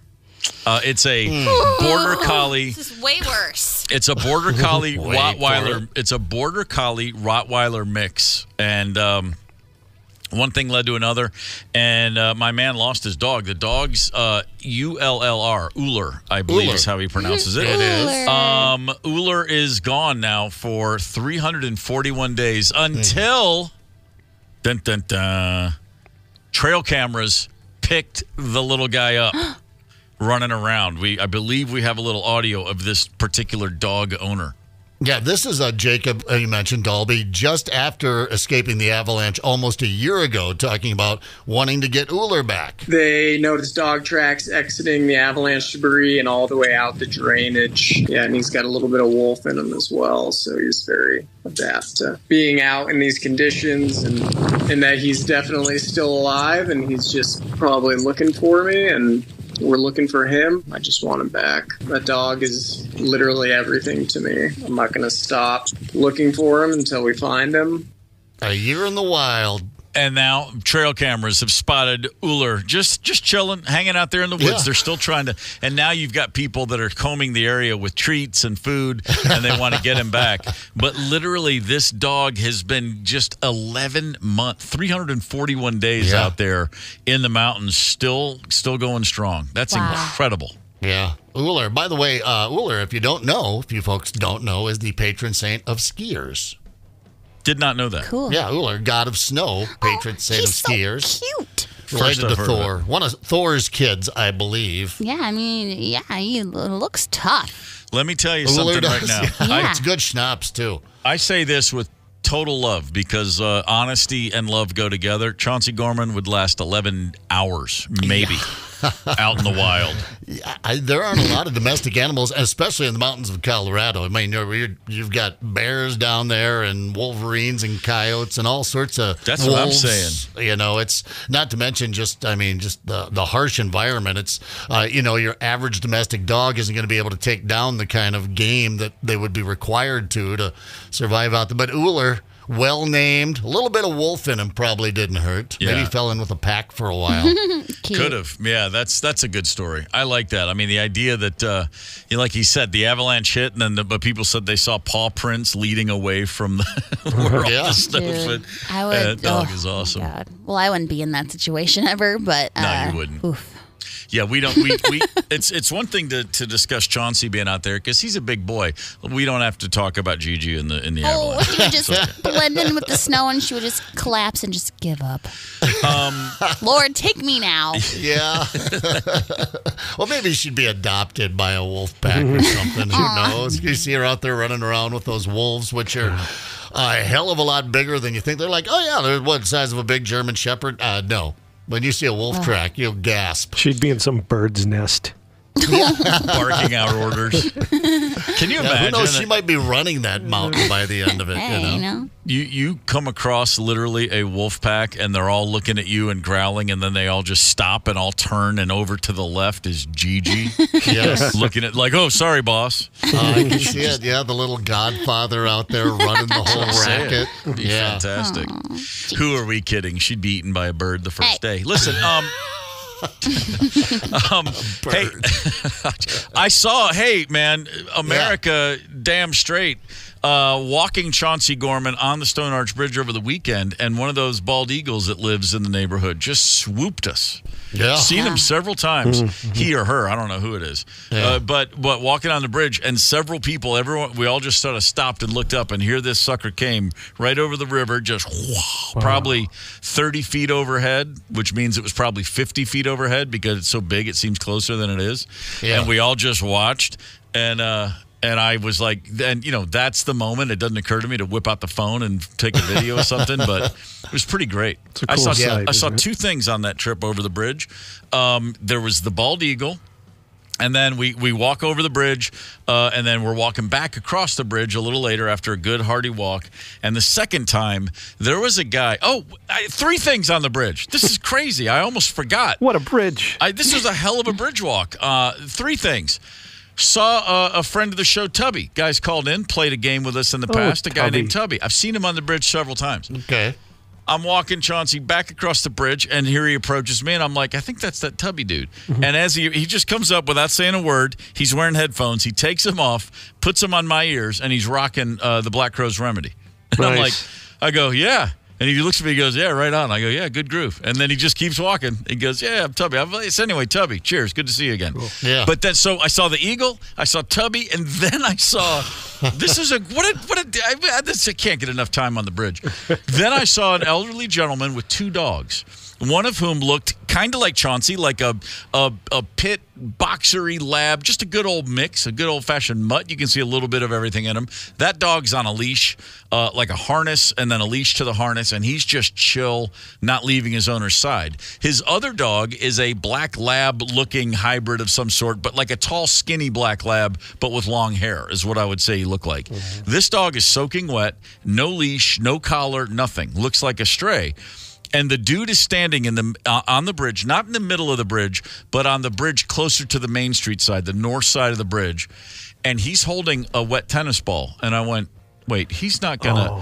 And he drops that ball off the bridge. And his dog turns and bolts off to the edge of the bridge and down that incredibly steep slope right into the river, swims out. It's not that deep. He's kind of hopping and jumping, grabs the ball, and then back up the bank. I mean, it's a Herculean feat of dog athleticism that he's just doing over and over and over again with a dozen people at least watching and cheering the dog out every time. That's fun. You just look at Chauncey and go, you loser. Chauncey likes to step up and he pokes his head through the little gate, the rails, and he looks into the water. And he watched this dog do that and it was funny because normally when he sees other dogs, he gets really excited. And he watched it, and I could tell he was thinking, that's the dumbest dog I've ever seen in my life. Was he nuts? Does he not know if you get wet, you can get a cold? Yeah. Does he know anything about undercurrents in the river? It's very dangerous. It was impressive. Sucked under. Yeah. So cheers to the bald eagle, cheers to Tubby, and cheers to the guy with the dog who's going down there a lot. That was a hell of a walk. I was going to say, quite eventful. I mean, that really was good. This is something we had the other day, and this is a question for all four of us. How do you write an uppercase letter E? Think about you with a pen, and you're just going to write an E, not the little ampersand-looking E, uppercase E. Because this is a weird one to me that people. I thought there's only one way to do this, and that is you draw a horizontal line. and then 3 vertical. I mean, you draw a vertical line and 3 horizontal lines, right? You do the up-down line, and then the 3 horizontal lines to complete. And you have to make that noise when you do it. You have to do that. You go every time. So check this out. A lot of people, there's a big poll asking about this. Now, the vertical line, 3 horizontal lines, okay, 40% of people do that. But an awful lot of people say they do like a square, unrounded C and then add the middle line. That's weird. I do like a semicircle. It is. I do like a C and then 1 slash in the middle. You're an artist, though. You're a doodler. I'm a weirdo. Yeah, that is weird. You're different than the rest of us. Yeah, I guess I just do the... A quarter of the people say they write an L and then add the other 2 horizontal lines. The letter L and then fill in the other 2 lines. That's clumsy. You're just trying to be different, aren't you? I think that's what serial killers do. I think you're probably right. That's how we know you got to work that into your date. And then about 7% say they do an upside down L and then add the other 2 lines. Now that's the serial killer, capital letter E. Yeah, that's someone they're thinking too much. Something's wrong up there. Something's not right. And then there are people, less than 1% say they do the 3 horizontal lines first and then go back and add the vertical line. You should be arrested. I mean, you have to be like, I don't know, an engineer or something. You've got to be very precise to make that all. Yeah. I'd have lines all over the place. It wouldn't look anything like an E. That's like someone who walks around and literally communicates in like little tones in Morse code to their friends. Yeah. And you're like, dude, it's not funny. Stop it. Yeah. What, you don't like Morse code? It's what's going to save us in the event of a grid failure. Shut up. I did have to write one down when you asked, though. I'm like, what was the last time? I had to write something recently, handwrite a card. I'm like, no, I'm going to send a thank you card. I don't even remember the last time I did that. It wasn't in the 2000s, and I had to handwrite it, and I was so embarrassed. I'm like, I can't read any of this. I have not written, maybe a word. I sign my signature occasionally. I'll jot something down, but to write a paragraph, I was like I was starting all over again. I was in 2nd grade with that funny-looking pen trying to figure out how to write. This is hard. This is going to sound a little silly, but this is not a reason for me or an opportunity for me to remind everyone listening that I wrote and published a book you can go buy anywhere. But when my book came out in 2019, I did I signed a lot of copies. You sign something, boom, boom, boom, a little doodle. But then for friends or people that I wanted to send a book to, there were certain people that I was going to write, not just a signed book, but I wanted to really, I had a very heartfelt, thoughtful inscription that I posted to them individually. There were a lot of people that I did that for. And what I learned real quick was I got to write it all out ahead of time, by which I mean type it on my laptop, take a note and think about what I want to say and write it all out. And then when I go to handwrite it in the book, take a really long time and be very slow, because my handwriting, I have the exact amount of writing it takes to fill out a check before my hand starts to cramp. Before it starts to cramp, you're out of writing shape. Yeah, and the letters make no sense after. And if I'm writing a check for $119.46, I mean, I got to take a break. It's crazy. I have zero ability to write. I could probably write left-handed as easily as I write right-handed now. Oh, that's like drunk adult or little kid behavior. It really is. Sure. But there was a couple. There's nothing more embarrassing than being halfway through writing something to someone in your book and then realizing, like, I can't even read this. I have to. This book is. You tear that page out and then give it to someone you don't care about. Makes you seem really thoughtful, though, if you do that, if you pause and take too long. I think you're being really sincere. Yeah, right. Like giving it some thought. Yeah. Well, you have to look up at the ceiling. Well, these weren't for people who were there with me. This is like I'm sending them one. No, trust me. It was, Are you talking about Hard to Handle, The Life and Death of the Black Crows, a memoir? Available on Amazon in hardcover, paperback, and audiobook? Anywhere books are sold. And gosh, as long as we're here, guess who does the audiobook? Me. This guy. Yeah, you have a nice speaking voice. Anyone ever tell you that? I've heard that once or twice. And by the way, I was going for not just the Grammy, but the Oscar in that one. It's dramatic as all get out. Is it? You should have done it in your German accent. Can you imagine all the drops in there, Tony? It's like, oh, my God. 1 minute I'm sitting in my dorm room. The next I'm on the phone making plans to start a rock band. Yeah. Oh, God, I would love it if you would have done it in your German accent. What I want could go that. wrong? I want my own personal audiobook of Hard to Handle, the Life and Death of the Black Crows. Your memoir, I want it in the German accent. If I get just a simple request, just belt that out. It took like How long did it take? 4 full days of doing it in my normal voice. So the German would be, it's a couple solid weeks. Yeah. Because, relax. Kick back. I'll have AI do it for me. In Steve Gorman's German accent. I could crank that out here during the commercial break. Speaking of, we are going to bounce along here, but we do have some self-improvement. It's not all just nonsense here on the KQ Morning Show. Good news for, I think, most men about ab muscles. You're going to like where this one goes. Also, forget about working out the abs. You need to start working out the face. That's the hot new workout trend. The jaw. I'm not even kidding around. We've got those stories coming up. Hang tight. It's the KQ Morning Show. 92 KQRS. Zep, Tony, Candace, and Steve Gorman are the KQ Morning Show.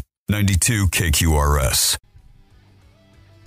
Steve Gorman, this is the KQ Morning Show. My bad. Hey, it happens, man. It's I'm Monday. sorry. It's Monday. It's still very much Monday for Candace Wheeler.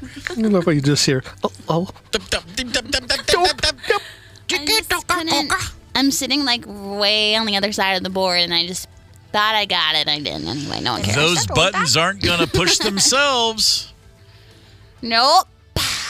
It's the KQ Morning Show. We have spent a good part of the day discussing things that our partners do, our spouses do, our co-workers do that annoy us. I did a solid for my wife years ago. I said, you know what? I'm not going to become one of those guys who just works out compulsively. I'm just for her sake. That's not what I'm going to do. I've said for years, the only thing keeping me from being right where I want to be is about 1 million crunches. That's it. Just about 1 million would set me right in shape. But now I've got great news.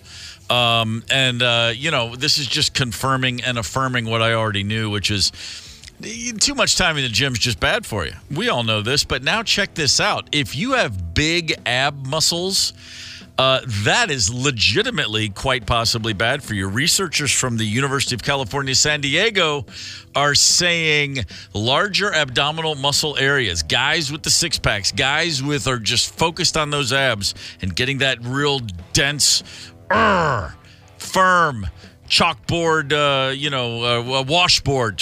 washboard abs. It can mean a greater risk of heart disease later in life. So I'm kind of chalky this time of the year, though. Very kind of pale. Chalky, sure. Yeah, I got a chalkboard going here. The way they word it is sort of misleading. They're like biggest abs. When I first read that, I went, mine's getting pretty big. My abs are really expanding. But they're talking about the real rock hard defined abs here. That's not good for you. It does seem, doesn't that check out that we're working out too much? Like, you're not supposed to run a marathon. That's terribly hard on your body. Mm-hmm. There's too much gym time. Just a little goes a long way. A brisk walk with the dog across the bridge, perhaps. Or that gets the job done. We don't need six packs. These guys are saying, we've been overlooking muscle in health for so long. Researchers focus on fat. But muscle is a large, active metabolic tissue. And if you've got larger ab muscles, you are at nearly 6 times higher risk of heart disease later. So listen, scratch my plans for the week. I was going to be on that, it was going to be nothing but planks and crunches, but now I'm going to kick back a little bit more, just relax and appreciate the fact that I'm doing my heart a favor. That boy. But of course, the workout I will be picking up, and this is, I'm not, hey man, listen, I'm all about that jawline, and so it's, I need the angular jawline, I need the chiseled out of granite jawline, so I'm gonna jump on board with the latest trend and work on the face yoga. Electric shock. Fitness fanatics are looking for the jawlines. There is now electric shock therapy to give you that sort of a jawline. There's a guy named a woman named Coco Hayashi, a celebrity face yoga instructor. Oh, boy.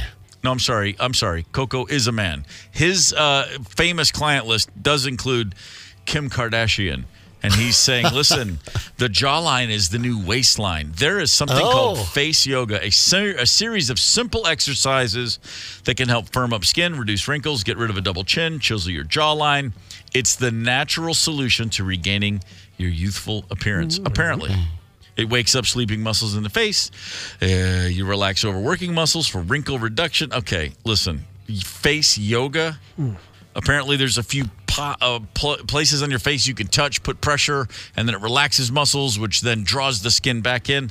I don't know about this. This sounds to me a lot like, what's the word? Oh, yeah, horse shite. Yeah, it sounds like something to get people that just have money falling out of their pockets to pay for. I'm going to go down for a little face yoga today. You know, they're just looking, like Kim Kardashian, looking to fill her calendar. I mean, feel free to exercise your face, though. I mean, I know in the 60s, John Lennon was putting on weight, so he just started chewing gum all the time. You know, I remember reading that. Remember, you see a lot of footage of the Beatles on stage, and Lennon's always chomping gum.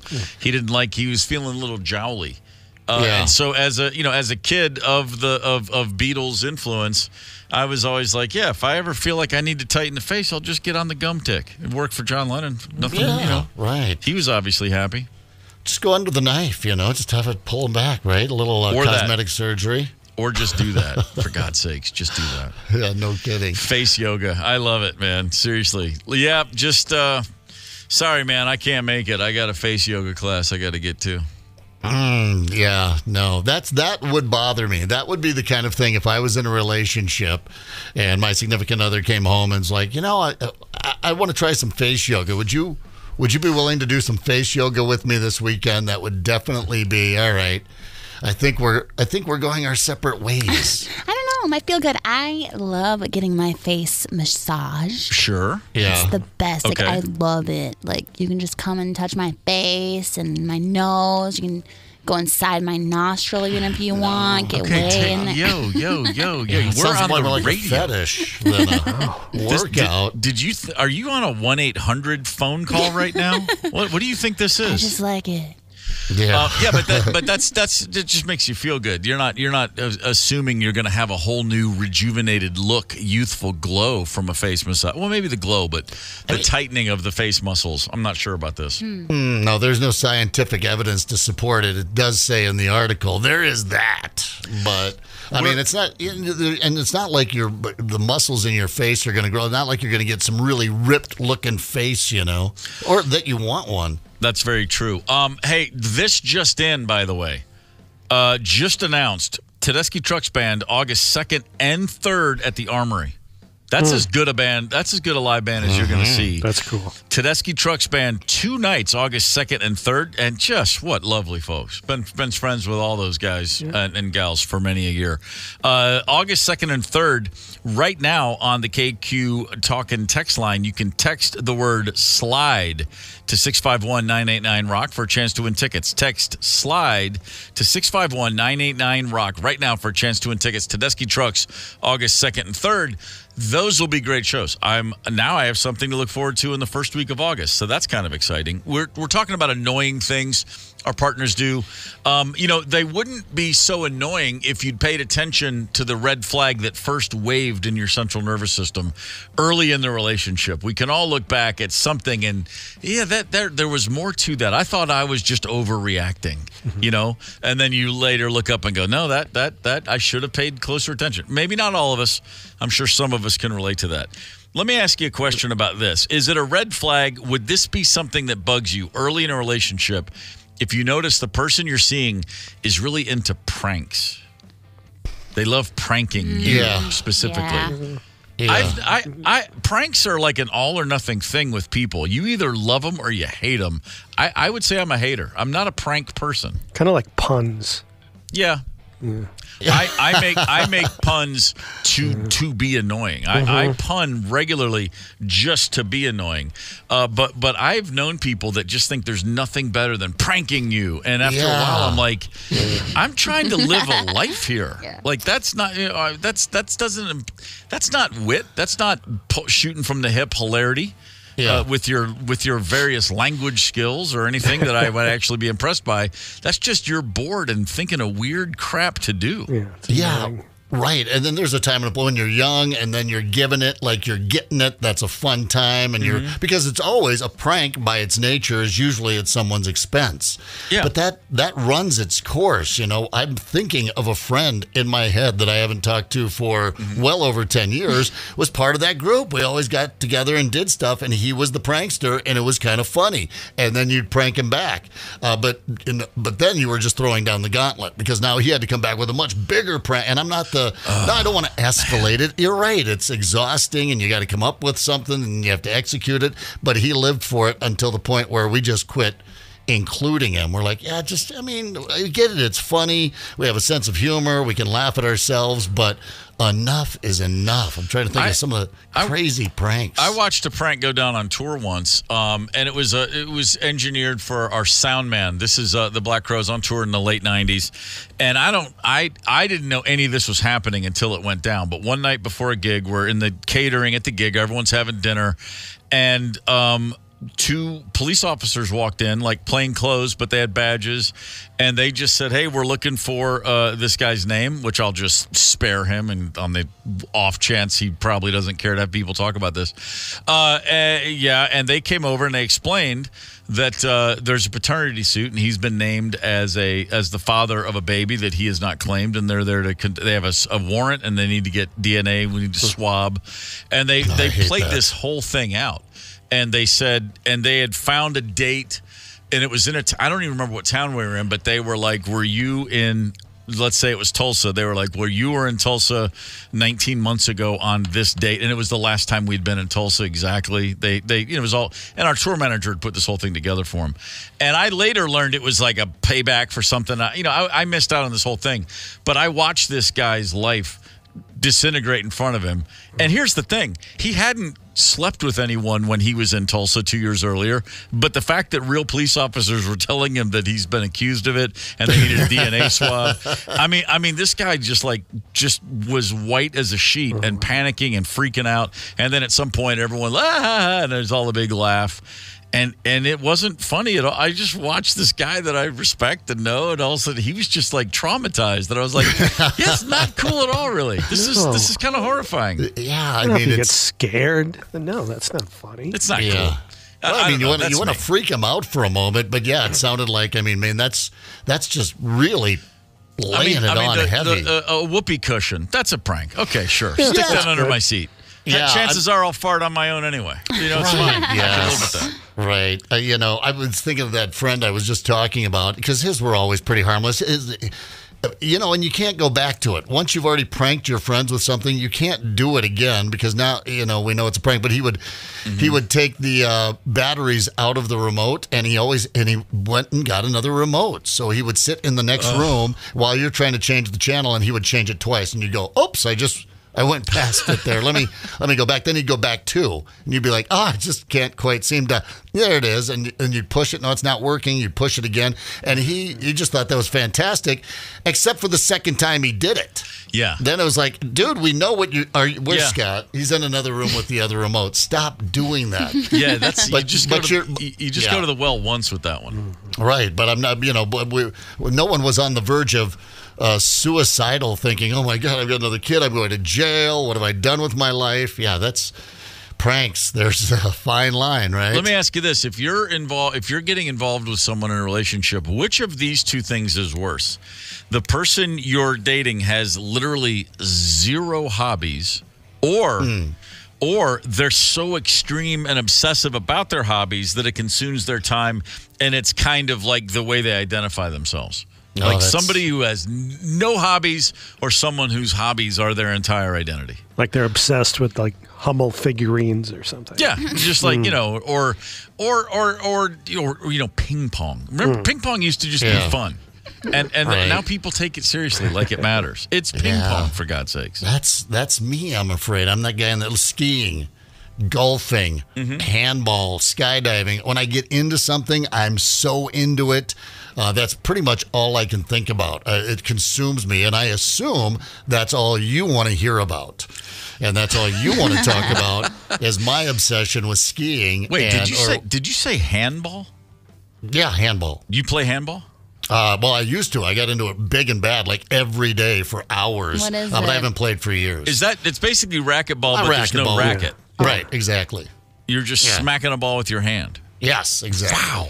Yeah, got in that big and bad there. Many years ago, get the membership went down. I'm like, what's that square room for?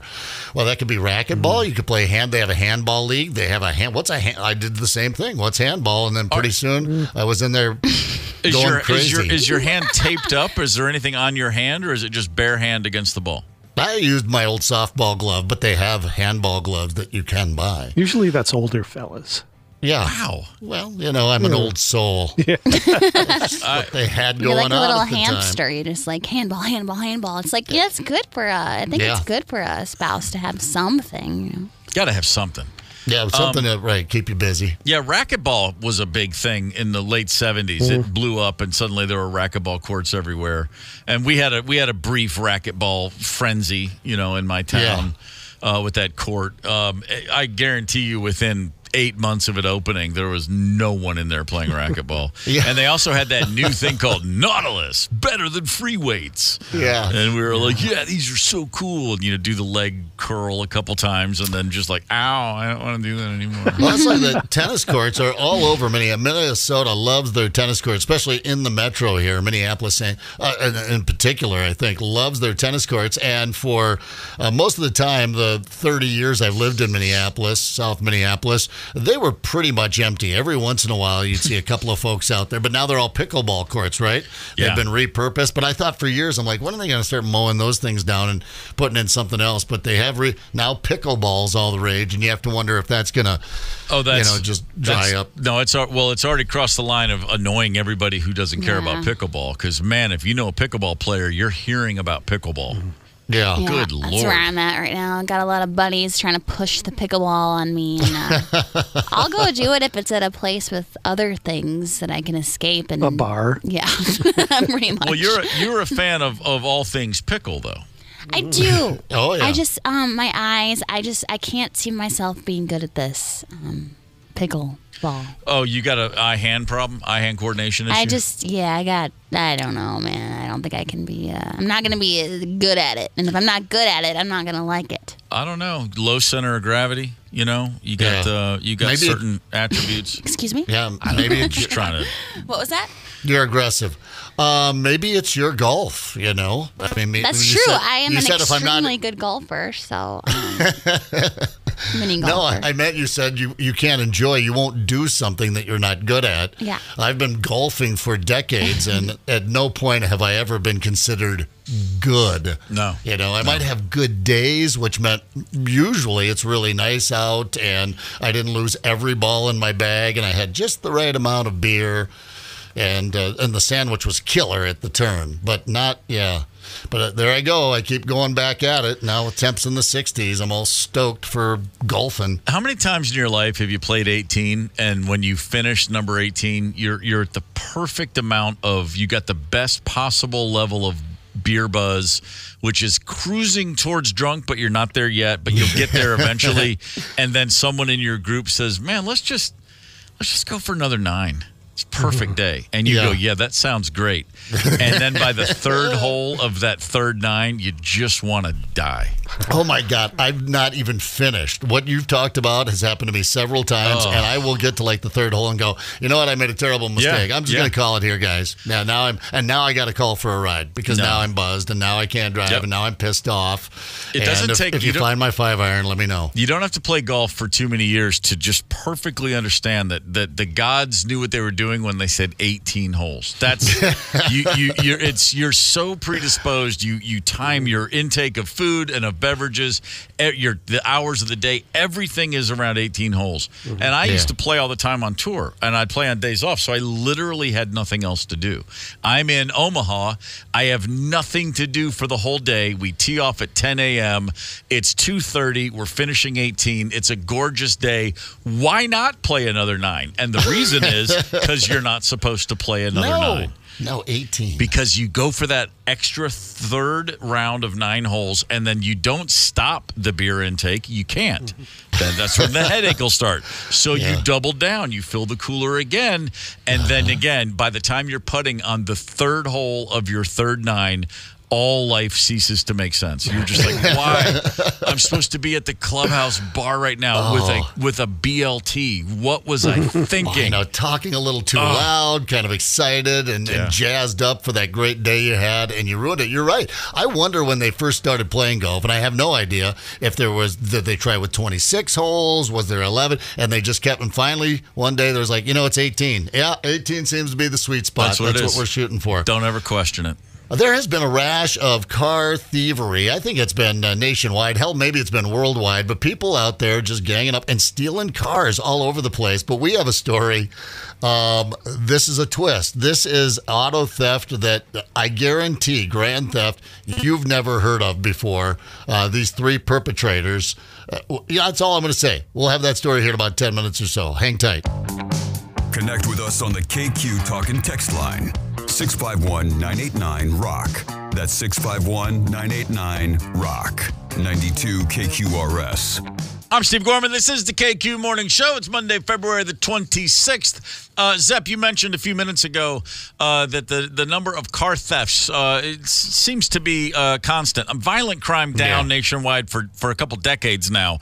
I mean, you can look at any city, and people cherry pick data, but it's generally considered. I mean, the consensus is that violent crime, the worst stuff, safest time ever to be an American citizen, the least likely you are to be the victim of violent crime. However, car thieves are still just up and running with great alacrity. Yeah. I just want to use the word alacrity once today. But a story out of Florida really sets a whole different thing. I mean, there's car thieves, and then there's this. A woman named Kiki, last week, she dropped her kid off at daycare. So you can imagine you pull up in front of the daycare, you jump out, grab your child out of the back seat. She left her driver's side door open. Goes into the daycare, walks back out. She's gone from her car for, I'm sure, not even a minute. And she walks out, and there's 3 dudes in her car. Yeah. When she comes out, 3 dudes. And she's like, looks like they're holding the car hostage. She didn't know what to do, so she called the police. Oh, did I say dudes? I'm sorry. Dogs. 3 German shepherds. Oh, well, they were German dudes. 3 German dudes. Hans, Franz, and Gupend.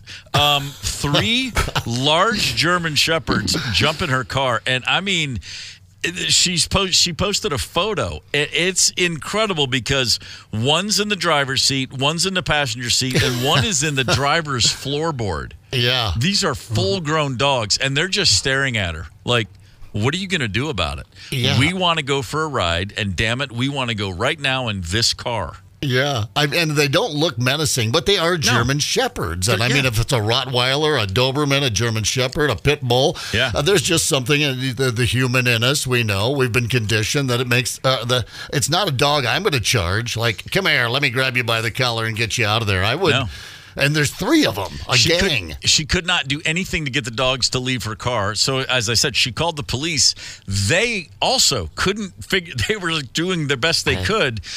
Somebody eventually came up, probably from in the daycare, and brought out some fish sticks. That is what did the trick. Yeah, wouldn't that be the first move, though? Go get some treats. Go get some food. Yeah, I mean, you just probably don't have any. She probably just had some gum in her purse or something like that. But yeah, she posted something on Facebook, and then another person lives in the same town posted, "This is not the first time these 3 dogs have done this. They jumped in my son's car a couple years ago." So somebody's got 3 German Shepherds trained. Don't leave a car door open, or these guys, Manny, Mo, and Jack, the pet boys, I call them, they're going to show up and hop in your car. If I left my car door open and I walked out and saw 3 big ass cool dogs, I'd actually think that was cool. Yeah, like, come on. But I know Chauncey wouldn't like that, but I would be I'd be down for that. But I'm a big dog guy, but if I see someone walking a pit bull, I think, well, you sweet baby. If I see a Rottweiler, I'm like, oh, German Shepherds freak me out. Yeah. That's the one dog I take a little, and it's very specifically because I dated a girl in high school who lived on a horse farm, and they had like a legit full-on trained security dog on the farm that was a German Shepherd named Galahad, and that dog wanted to rip my throat out. That's all that I never got over on Galahad. He looked at me. He would literally be sitting growling at me from across the room. Never took his eye off me, and it kind of terrorized me for a couple of years. Yeah, well, that would explain your hang-up with German Shepherds. But, yeah, they're canine dogs for a reason, and they're used for a variety of military. The German military actually uses them. I think our United States military uses them as well for demolitions and stuff like that. It's they're one hell of a dog. But, yeah, you're right. It's that breed that makes you, think twice before approaching. Yeah, very much so. Anyway, if you're going to have 3 dogs break into my car, just send me the Rottweilers. I'm totally excited anytime I see a Rottweiler. That's just a pretty specific thing. The Oscar Awards this year, let's see, coming up in March. We don't have to go too deep into the 10 movies that are nominated for Best Picture. We talked about them once. American Fiction, Anatomy of a Fall, Barbie, Holdovers, Killers, blah, blah, blah, blah, blah, Oppenheimer, Poor Things. Okay, I saw American Fiction, Barbie, Holdovers, Oppenheimer. I've seen 5 of these. Okay, I've seen 5 of the 10, and that's the most I've seen in the last few years. So I'm feeling pretty good about myself. Don't you guys just feel like you're ready for next year? Like, I'm just sick of hearing about these movies and these awards. I don't know. I'm getting a little curmudgeon-y in my old age. I used to enjoy this kind of stuff. We used to let things marinate for a little while. Like now, it's just instant because you're updating your social media feed and it's on to the next, and you're like, Oppenheimer, man, that was 6 months ago.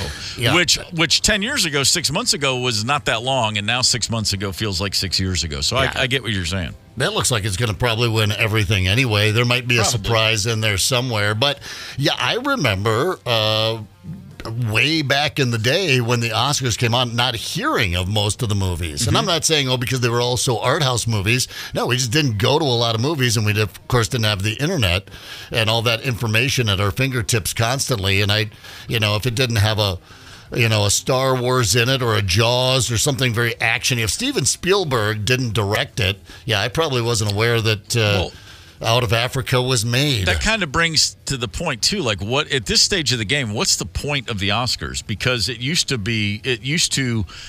was kind of like an all-star game. It's nice to recognize and be acknowledged by your peers for being the best performer, blah, blah, blah. It's so subjective and it's silly the more you think about it. But a more important issue was it promoted the movies. To your point, you'd see a film get Best Oscar, and then it would be re-released, and then there would be a whole second wave. Yeah, then it was a must-see. But now people don't go to the movies like they once did, not even close to it. So you kind of got to wonder, maybe it boosts the streaming numbers, but it seems to me, anyway, the point of this, the reason I brought this up, I've seen 5 of the 10 movies nominated, and again, that's more than I have for years. I'm rarely at 50%. If I want to watch the rest of these, I need to apply for this. There's a company that's going to pay someone $2,000 just to watch all 10 Best Picture nominees and then predict the winners. This is something you can do. You will watch the films, and then they want you to predict Oscar winners for Best Picture, Best Director, Best Actor, Best Actress, Supporting. If you win this bad boy, if you come in there, you're going to – no, I'm sorry, just for simply doing it, they're offering $2,000. It doesn't matter who the company. No one's going to apply. You're not going to get it. It's not going to happen. The point is this. In the old days, man, you didn't have to pay people to go to the movies. We couldn't wait to do it. I mean, when I see stories like that, my first thought is, man, I used to love going to the movies. It meant so much. And now, I drove by a cinema the other day, and there was like 3 or 4. I was like, oh, that's supposed to be good. That's supposed to be good. That's supposed to be good. Never in a million years did it occur to me. Let's pick a time and go see it. There's a movie theater over in Wisconsin I was reading for the weekend. We'll send the story along. I forget where it was. Not a very big a town in Wisconsin. I think it was like 20,000 people. So, but big enough, right? It has the megaplex, 8 theaters, whatever. Sure. A guy, all 4 of his tires were stolen off his truck during the movie. I'm just saying there were like 10. I mean, yeah, it just wasn't that busy. Wow. Someone showed up and stole all 4 of his tires. You can imagine I've come out of a movie before in the middle of winter in Minnesota with a flat tire and just went, screw it, I'm calling a cab. I'm not changing a tire. It's 20 below, at 11:30 at night. But this guy came out and all 4 of his tires were gone. And you just would think, not at a movie theater parking lot. It's too busy. Different start times. People are constantly coming and going. But to your point, it's changed a lot. I mean, they've done a lot with movie theaters now. They put bars in there. You get those freaking recliners. And, the sound has never been better with that DMX and everything like that. But we get so much of it. You're right. It's not the event that it once was. I think if you're the guy stealing 4 tires off a car at a movie theater parking lot in the middle of the day, you got to just be able to look someone right in the eye and go, of course this is my car. Yeah, you're right. Oh, yeah, I'm stealing tires off a car, please. I mean, but you have 3 off. Now I'm walking past going, are you taking all your tires off in the parking lot of the movie theater? It's weird. It would be kind of funny if you were going to steal the tires off a car and you replaced all 4 with donuts. Like the temporaries. Yeah, all 4. Can you imagine walking out to your car and you're like, wait, what in the hell? And there's just 4 of those temporary tires where your tires. Did I do that? Now see, we talked earlier about how pranks are really annoying. That's a good prank right there. That no one gets hurt. Then you'd have to put the tires back on, of course. But that's the kind of prank I can see taking a minute with. That's just me. We're all getting back now. The pandemic seems like, to your point, Candace, 6 months ago seems like forever ago. The idea that nobody could go to work ever. It's been a couple years. It feels like even longer in a certain way. But employers are still trying to get people back into workspace. And once they're there, they're really going overboard to improve work moods because a whole lot of people got very used to working from home, very used to working remotely. And now as tons of downtown areas throughout America, not just here in the Twin Cities, but, a lot of downtown office space. They're like, hey, we got to get people back downtown. The entire economy depends on people being back at the office and back at work. And there's an article in the Wall Street Journal that's specifically talking about one thing employers are doing across the board, trying to get people happier at the office. And that is wooing them with smells. Nice odor, nice scented office spaces is the new thing. And some companies are creating custom blends. Asian sambac jasmine that improves happiness and confidence. Indian sandalwood for relieving anxiety. Italian pine to fight fatigue. Be it candles or incense or just piped in through the HVAC system, the scent of your workplace is now more important than ever. Don't overdo it. When you walk through the mall or through a department store and you get too close to the perfume section, or which stores I'm talking about with lots of candles. I can't be in those stores. Yeah, I can't either. Yeah, I'd almost rather be a little musty or just a little stale. you know what smell I'm talking about? Just a little almost neutral rather than I don't want too much jasmine in the air when I'm trying to get the job done. But hey, whatever it takes. If you think you can trick it, well, how about a raise? How about more money or mileage? I will say this: when I walk into any place and there's like more than one candle going, and if I immediately think, "Oh, this place smells great," my second thought is, "What are they covering? What are we masking?" In other words, why does Zepp own a candle? Yeah. Because a woman's coming over tonight, and I need to get rid of whatever is stuck to the page, just the musty dude smell. The first time I ever was with a real estate dude looking for a home. I bought a condo. It was the first place I ever bought. And this guy was showing me around. And it was one of the first places we walked into. And there was a couple of candles. And he said, he goes, got to see what's going on. What's happening underneath those candles. They probably got a couple cats. He just made this one comment, and it's stuck in my head ever since. I mean, that's where it came from, literally that quick. If I walk into a house and you have incense going and there's not a bong in the room, I'm immediately concerned about a mold problem or a mildew problem. Your dehumidifier hasn't worked since the 90s. Something's wrong with that place. Yeah, I remember being over at someone's house and they had the incense going. And at some point, I said, "Hey, man, you got a little? You want to share? What, incense? No, pot. I don't smoke pot." Yeah. You don't? Yeah, really. You just burn incense? I'd never heard of such a thing. That's interesting. Crazy. Yeah, interesting. Or they weren't sharing. A scent expert, not a sexpert, but a scentspert in this article said you really need to know what you're doing when you're putting together fragrances. Combining the scents of lavender and pumpkin pie, for example, which apparently people have done, thinking that would smell great togetger. It has a dramatic sexual arousal effect. Oh. What's the combo again? Lavender and pumpkin pie. All right. I don't even know where you find those scents. I would have to buy a pumpkin pie. What smells like lavender? I don't know. Thanksgiving and Grandma's hand soap. That's what I think. Like that has a dramatic sexual effect? Really? Arousal? I'm not really sure. Not now. It doesn't. To what you said about those stores, like when walking into a store at the mall, like the candle shop or the fragrance. I mean, anything.